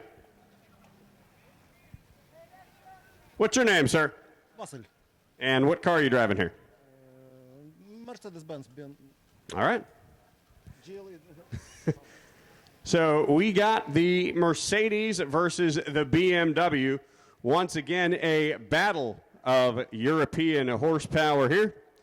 And that is Vasil in the Mercedes. And he is going to be waiting to see if he can beat Alex, who has handicapped himself back there in turn number 4. So when Tyler drops the green flag, we will be ready to go. Any minute now. Oh, there he goes. Oh, there he goes. And whoa, Alex got a huge head start there on Vasil in the Mercedes. And through turn number 1 they go. Alex with a strong lead now over the Mercedes. The BMW looking to triumph here tonight. And they're side by side into turn number 2 as they disappear behind the pit wall beyond my view, but we'll see as they head into turn number 3. And the Mercedes is taking the lead now. Vasil in the black Mercedes, but here comes Alex pulling a crossover out of turn number 4. Alex going to get back out in front in the BMW, and he'll take the checkered flag. He'll be moving on once again. Alex in the BMW putting on a show. Jim is he's in the Crown Vic on the outside. Randy's down on the inside. They will watch the starter. There's the green, and we're underway. They were close enough to bounce off one another. They decided not to, much to my chagrin. All right, Crown Vic's got the advantage going into the banks in turn 1. Oh, look, it's changed now. GMC to the lead. All right, folks, they're going to disappear. Let me know if it gets close. 5 car lengths. Oh, man. What is it now, 10? 25. Yeah, that's pretty accurate. That's pretty good. You guys are good. All right, GMC going up the track. Squealing the tires, but in control. And Randy will move on. Boy, that little GMC's got something tonight. The Crown Vic will go get ready to become a Bomber B and go a little bit faster next time. Dale Jr. in the Mitsubishi. Good old Tyler, the 2008 Mitsubishi, looking to take on Alex in the BMW, who has been the class of the night. And they will await our flagman Tyler to drop the green flag for him and take the green flag for the final of the semifinal events. And there we go. The green is out, and there goes Alex.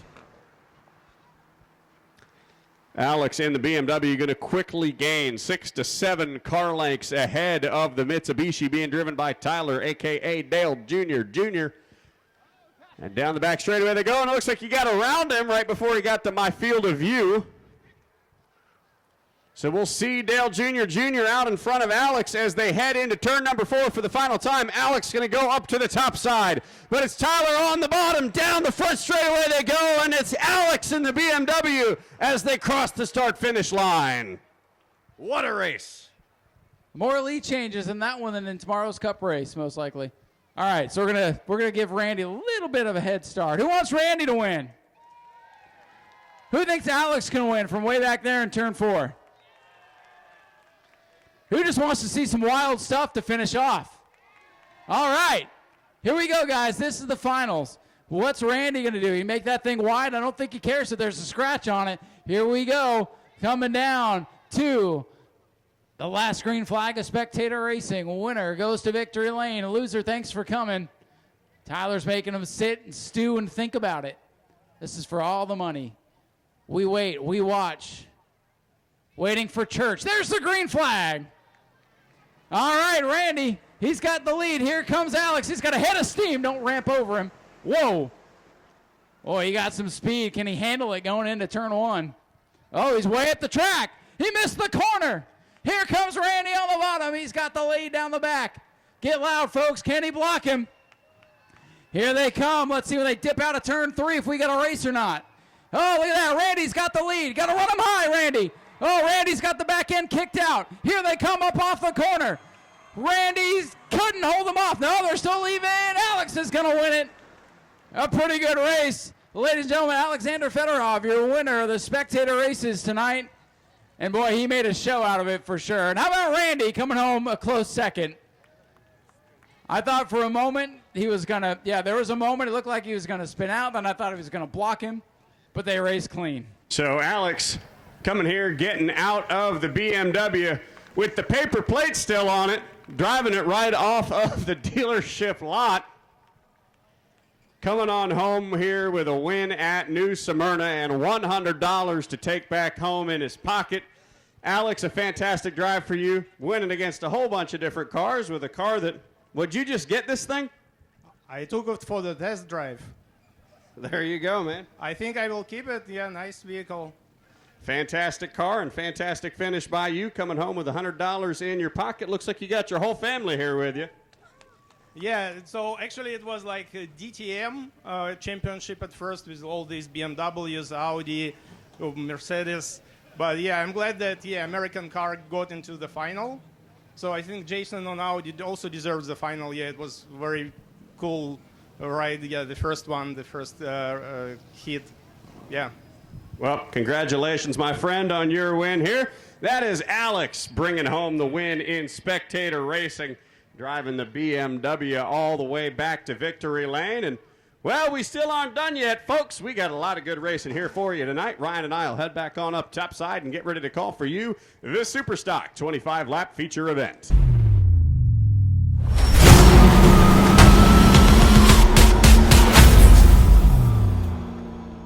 Bobby Holly going to be on to his outside, a former track champion.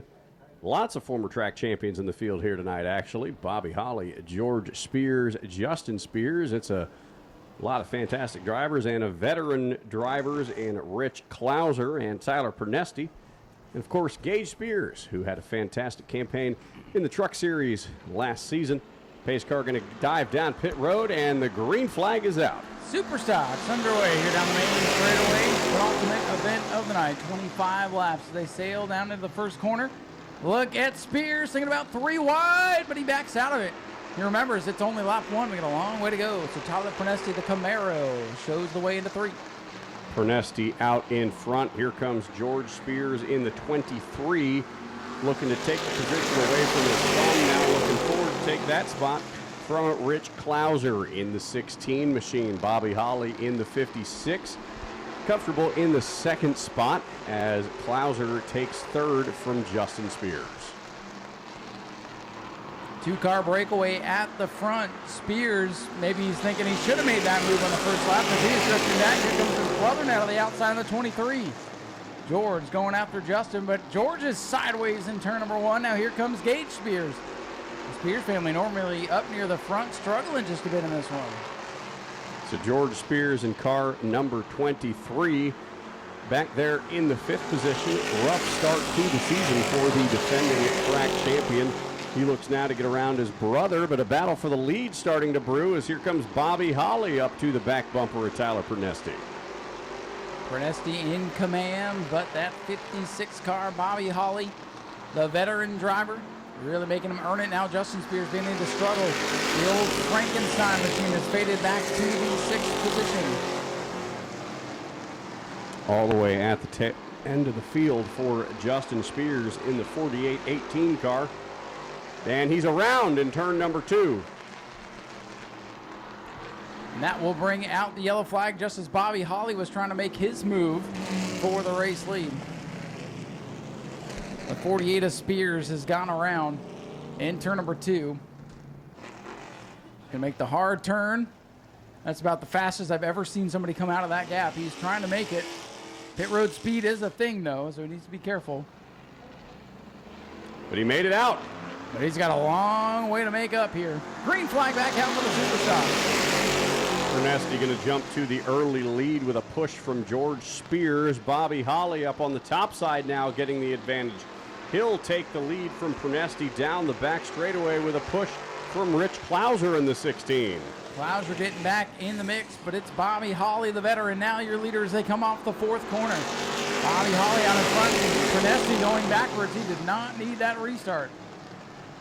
So Rich Klauser in the 16 going to take the 2nd spot away as Pernesti now falling back to the 3rd spot, and George Spears' 23 is there for that position as the lead pack of cars is going to come up on the 48 machine of Justin Spears, put him a lap down as Bobby Holly going to look up to the top side of that machine to put him 1 lap off the ticker from everybody else. Rich Klauser, the old veteran, is putting the pressure on now Bobby Holly for the race lead. Good battle up front between the 2 black cars. Holly 56, 16 of Rich Klauser. That car, the 16, that's the one that won the war on 44. Rich's son, Blake Klauser, was behind the wheel for that one. Tonight, it is Rich Klauser coming out to do battle in his old ride once again. And we'll see if he can pick up a win as he runs in the veterans tire tracks. Bobby Holly, 56, is the race leader. Then it's a couple of car lengths back to the 16. Rich Klauser, Tyler Pernesti, the early leader, now fading back to 3rd. And then George Spears, the orange 23, up to 4th, rounding out the top 5 is Gage Spears in the... Oh, no, and there goes Gage. Gage loops it off turn number 4 down into the grass. For now, no, there's the yellow. Yellow is out. That should put Justin back on the lead lap. So the 8 of Gage Spears able to get that car rolling. He'll take it down pit road. And what a night it has been. Appreciate you folks who have chosen to stick around this evening. It means a lot to us and the drivers out there on the racetrack putting on a show for you. Pace car ready to peel off. The Daytona Dodge American Auto machine gets to safety. And we get back to racing as the field comes off turn number 4. Look at George Spears. And look at the 16 Klauser take the lead. Bobby Holly with a terrible restart. Does he have a problem? Everybody going by him. George Spears in the 23 now up to the front. Yellow's out. And they're going to call the restart off. No start. Bobby Holly, the control car, did not jump first. In our view, from where we're standing, a little bit obscured by some of the moisture that is condensed on the window, but race control calling the restart off. I thought that looked a little bit odd there. Looked a little weird. Through the streaks of water here. Because the 16 got a huge jump forward. Row number 2 features the Tony Stewart lookalike, George Spears, and the Dale Sr. lookalike, Tyler Pernesti. EJ going to pull down pit road, the veteran front row. Holly got the jump that time, green in the air. Much better looking start as they go down into turn number 1. Rich Clouser going to use the big body on that 16 to try to get the 56 out of the groove. For now, it is Clouser, the old washed-up Super Late Model driver, as he calls himself. He goes to the lead for now. Clouser in the 16 up at the front, and the battle for second. Now 3 cars as Tyler Pernesti has thrown his name into that mix. The 15 all over the back bumper of George Spears, and Bobby Holly loose coming out of turn number 2. Side by side for the second spot as George Spears getting big orange rolling up towards the front.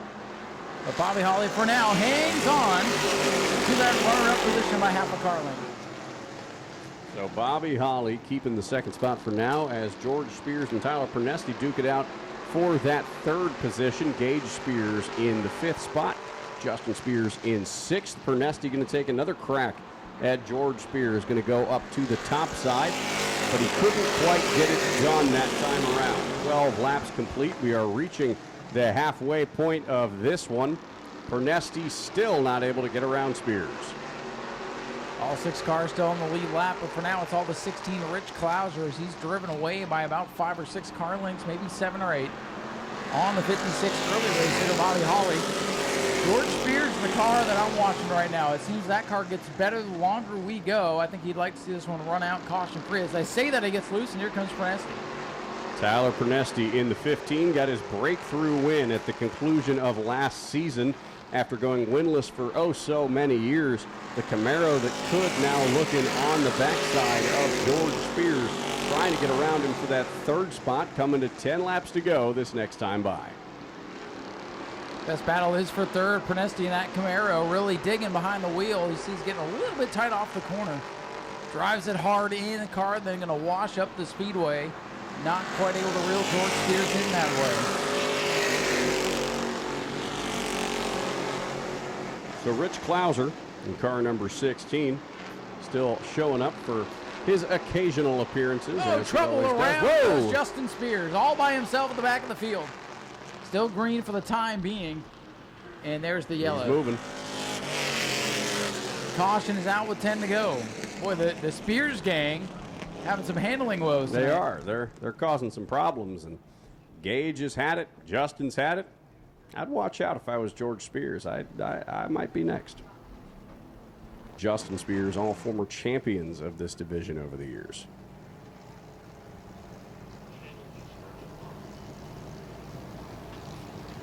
Here we go. 10 laps to settle this one, and the outside lane has fallen apart. What's going on here? Well, we're not going green. That's what's going on here. And that's all I know. And that was one of the restart attempts of all time. That was something else. All right, guys, side by side. What were we doing? So we'll try that again. 16 is the control car. That's Rich Clouser. Bobby Holly in the 56 going to follow in tow. Everybody going to go up through the gears as they come into the restart zone. Here we go. Let's see. This looks a little bit more orderly as they come into the start box. And now we've got green. Well done, boys. And look at that. The 16 of Clouser wins the drag race down at turn number 1. Clouser got a big jump there ahead of Bobby Holly in the 56. George Spears and Tyler Pernesti still fighting, but Pernesti's got the edge in the Camaro as they head into turn number 3. Got his nose stuck out in front of George Spears there. Looking to run down Bobby Holly's 56. 9 laps to go now for the driver of the 16. Battle for third. Pernesti down on the bottom in the 15. Big orange George Spears on the outside. He's got the nose out in front for third. struggled mightily in the heat race, struggled during the World Series as well, trying to hang out for the podium tonight. As they come off the corner, Justin Spears going to bring it pit side, handling Donna Rye on the 48. Pernesti a little bit loose there in turn number 1, able to not correct that out of turn number 2. Let George Spears really close the door that time, break away by half a car length. Pernesti now tucks in behind, having lost the 3rd position. George Spears looking to gain some ground now on our lead. Rich Klauser trying to hang on with 18 laps complete. 2-car breakaway at the front, 2-car battle for 3rd. Gage Spears has the 5th position on lock at least. Well, Pernesti drove it in hard, lost and O's up the track he goes. That 8 machine, Gage Spears, that was a 98 car last year. That was Max Wheeler's car. He's moving up to the modified division this year. The Spears family decided they'd pick up another car for their race team and got Gage out in the Superstock this year. Great new look for the 8 of Spears. They get the handle right. He'll be looking pretty stout before season's end. Looking stout right now. Rich Klauser in the 16 with 5 laps to go. 5 more times around for Rich Klauser from Lake Helen, Florida. Looking to grab a win here in one of his limited appearances on the year that he typically has. And Rich was a former late model standout here, driving the number 9 machine for Bobby Sears Racing for a number of years, picking up a couple notable wins, and now just has some occasional appearances when he wants to have fun and gets behind the wheel of a Superstock. This time that'll be 3 to go for the veteran, Rich Klauser in car number 16.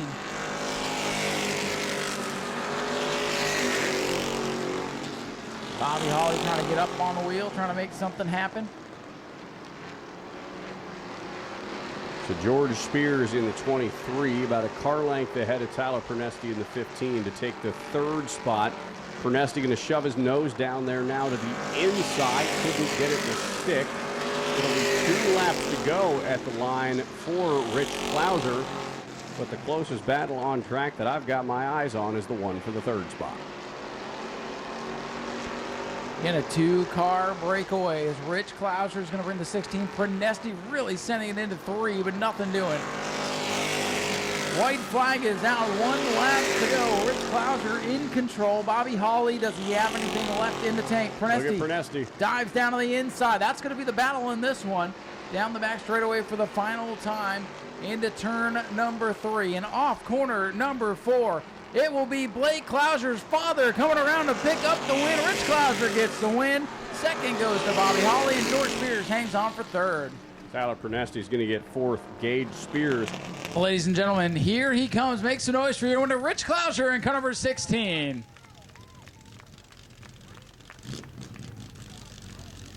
Another new Smyrna win for the veteran racer. And we'll get on in here and grab a word with him. Rich, winning never gets old, does it? No, not at all. This is always fun when you're at the front here for sure. I know we didn't have a whole lot of cars out there today, but a stout field. I mean, guys like Holly and Spears, and half the field is Spears cars. You know you're going to have to beat everybody, and there's no slouches in the field tonight. Yeah, that's for sure. It's a Spears car, and all 3 of them are fast. And I mean, any 6 of these cars could have won tonight, and we were just lucky. We had some cautions fall our way to be able to get some position and get a good restart and get rolling. I think they struggled for a couple laps there. This thing fired off pretty good, so I think that's what got us the win. Well, your spotter was telling me you guys had some work to do after the heat race. What adjustments did you make? Because they were the right ones. Yeah, we didn't touch the car since Speed Weeks, and with the track being rubbered up with all them cars on it, it was terrible. So we went to turning on things, and my crew chief tonight was good on the wrench. Blake, my son, and we had a good time. Came back and it was fast. It certainly was. Another win for you. Do you have anybody you want to thank? First of all, just Wendy and David Gould. He went through a procedure a couple weeks ago. He came home last night. He's back at the house now, resting. This one's definitely for him. This is a rocket ship. This is his rocket ship he lets us play with. And just like I said, I can't thank him enough. Rich Klauser, your winner tonight for the Super Stocks. Getting it done once again. We'll toss it over to Zach, talk to our runner-up, Bobby Holly. So Bobby Holly, the old veteran, coming home with a second place finish here for the 56 team. And Bobby, a pretty good run here for you to start off the season to bring the 56 up to the front, finishing second. You got a win last year, been a little bit since your last championship. What's it going to take to get the 56 car in championship form for this season? We got to make it a little better. Yep, just make it a little better, and we're working on it. It's getting better every day, every week. The more we work on it, the better it gets. Anybody you want to thank tonight? Sponsors or anybody? Yep. I want to thank CNC Transportation.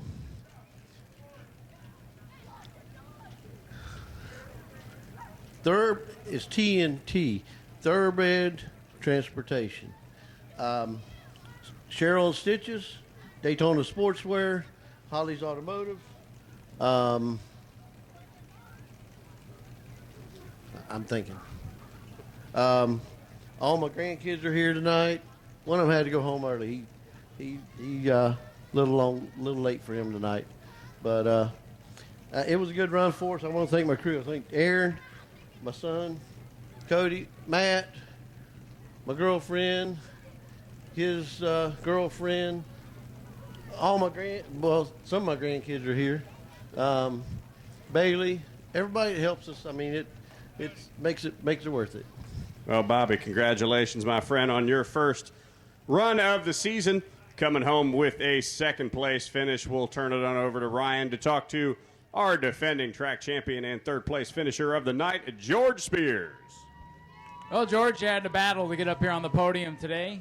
Looks like got the car a little bit better after the heat race. So what are you still going to work on? Because you guys struggled back in February, too. I don't know. We just can't get the tightness out of it getting in the corner. It just wants to shove up the hill, and then it's loose all the way off because you got so much wheel in it, and we're just battling.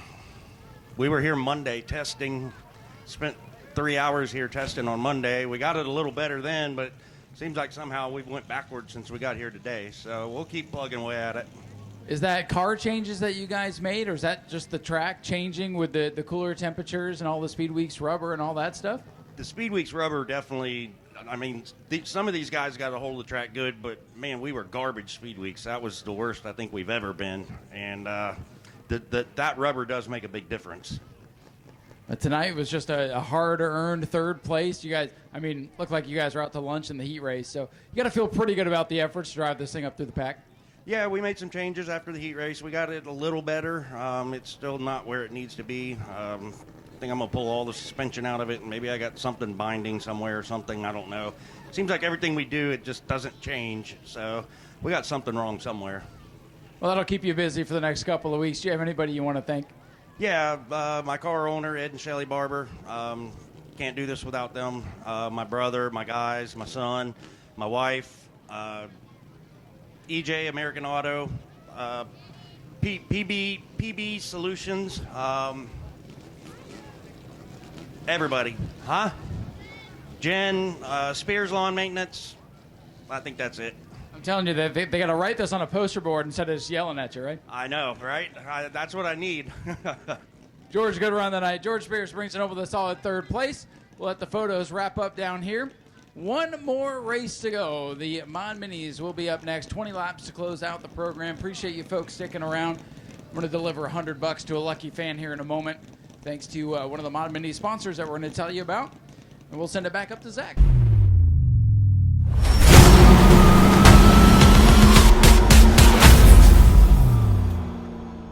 Brad Blanton at the front of the field, but we saw Clint Foley's number 14, one of the fastest cars in the heat races.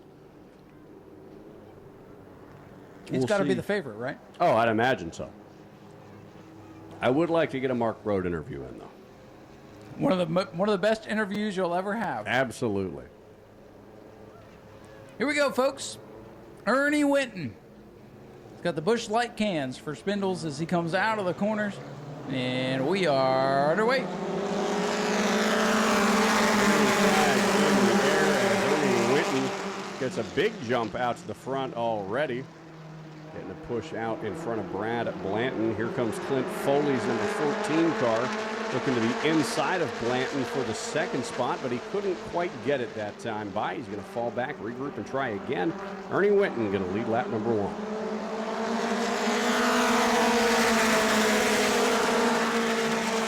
Here comes Clint Foley down to the bottom. Winton left him just enough room, and then he pushes up the racetrack. Clint Foley to the lead. Foley, the driver out of Dunedin, Florida, looking to take home a win here tonight. A fantastic heat race showing for him. Consistently the fastest car we've seen for the Mod Minis up to this point. And he's got Brad Blanton in his rearview mirror behind him. Ernie Winton in the 95. Mark Brote in the 6. Ben Huff in the 19. And Cody Tabor rounds out the field right now in car number 4. Battle heating up for the third spot. Then we might get that Mark Broad interview after all as he's closing in on Ernie Williams on the 95 machine. He's closing in on the 95. The 95 a little bit slow there on corner exit of turn number 2. Got loose exiting turn number 1. So we'll see if that gets the 6 in any sort of position to make a pass on Winton's 95. Can't quite make the stick yet. It'll be 5 laps complete when Clint Foley comes back to the line. 15 laps will remain.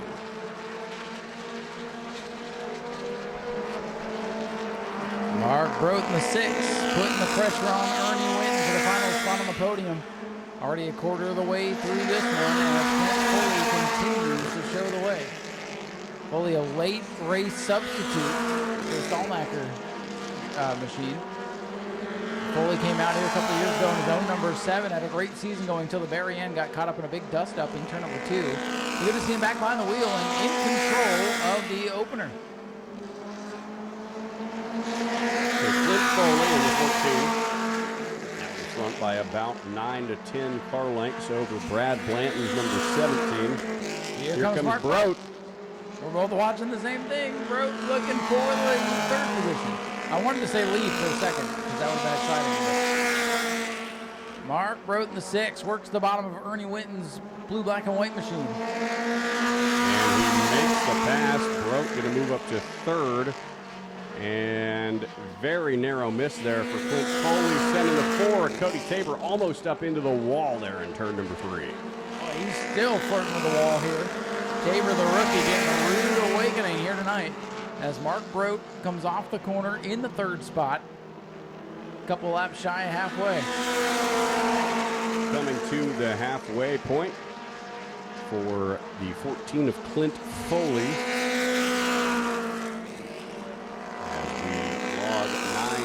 Complete in the books here. It'll be Clint Foley up in the front, Blanton 2nd, Brote 3rd. And that is your top 3 currently on the podium. As our leader Clint Foley looking to get around the 19 of Ben Hoff.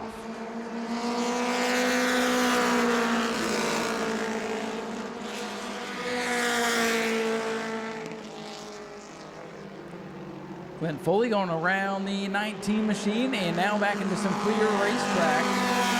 Should be pretty clear sailing for the 14 who's got half a straightaway lead now on the 17 of Brad Blanton. 11 laps will be complete this time by. Got a lap car in between himself and Blanton as the 14 Clint Foley looking to continue his dominance so far. 9 laps remain and another near miss there for Cody Tabor. Almost got into the 95 of Ernie Winton.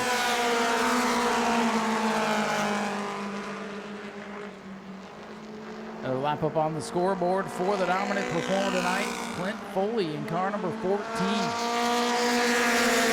Foley not even originally scheduled a race tonight, and I bet he's glad that he made the decision because he's got the field in tow, almost a straightaway. Brad Blanton starting to struggle in the 17 car.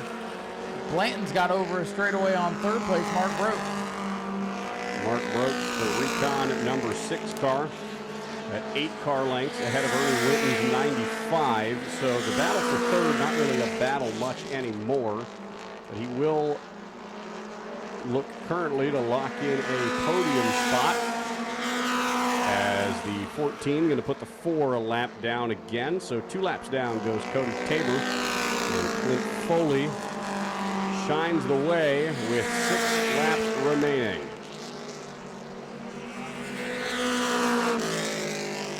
Laps winding down quickly here for the Recon Mod Minis this evening. He's the leader off the 4th corner. Just 5 laps to go for Clint Foley. Clint Foley looking to take one home with the night. 5 laps remaining. Cody Tabor still slow on the apron of the track. As Foley now looking to close in on the 4th place machine. That's Ernie Winton. See if he can put him a lap down before this one's over in just 4 laps time. So 2 more miles remaining for Clint Foley. Foley may catch the 95 car of Ernie Winton. Potentially put him a lap down. Winton 95. Last on lead lap in 4th, your leader, the 14, Clint Foley at the line now with 3 to go. He's going to roll through turns 1 and 2 now. And whoa, loose there for Ernie Winton's 95. Almost got into the wall in the back straightaway. Saw the leader coming, looked in the mirror. That's going to let Foley close in heavily and get around to him on the inside of turn number 4. 2 laps to go. Final couple laps on this very wild and entertaining family fun night. Leader gets by Ernie Winton. Clint Foley down the back straightaway into turn number 3. Foley, a dominant run. He's coming off the 4th corner, looking for the white flag. One more time around for Clint Foley, a driver who subbed in at the last minute for this one. And it looks like he's going to come home a winner here tonight, barring anything crazy in this last set of corners. Couple of cars right out in front of his windshield. Shouldn't be a factor. Clint Foley, the substitute driver, comes off to number 4 and picks up the first Mod Mini win of the year. Clint Foley, the winner. 2nd will go to the 17 of Brad Blanton. And 3rd, how about Mark Brote? One of his best runs in a long, long time. If he can hang on to the 3rd spot as the rest of the field, their run is pretty much done. Mark Brote in car number 6 going to come off the 4th corner, secure himself a spot on the podium tonight. And that will do it. Climbing on out of the car, let's give him a big old hand. Clint Foley in car number 14.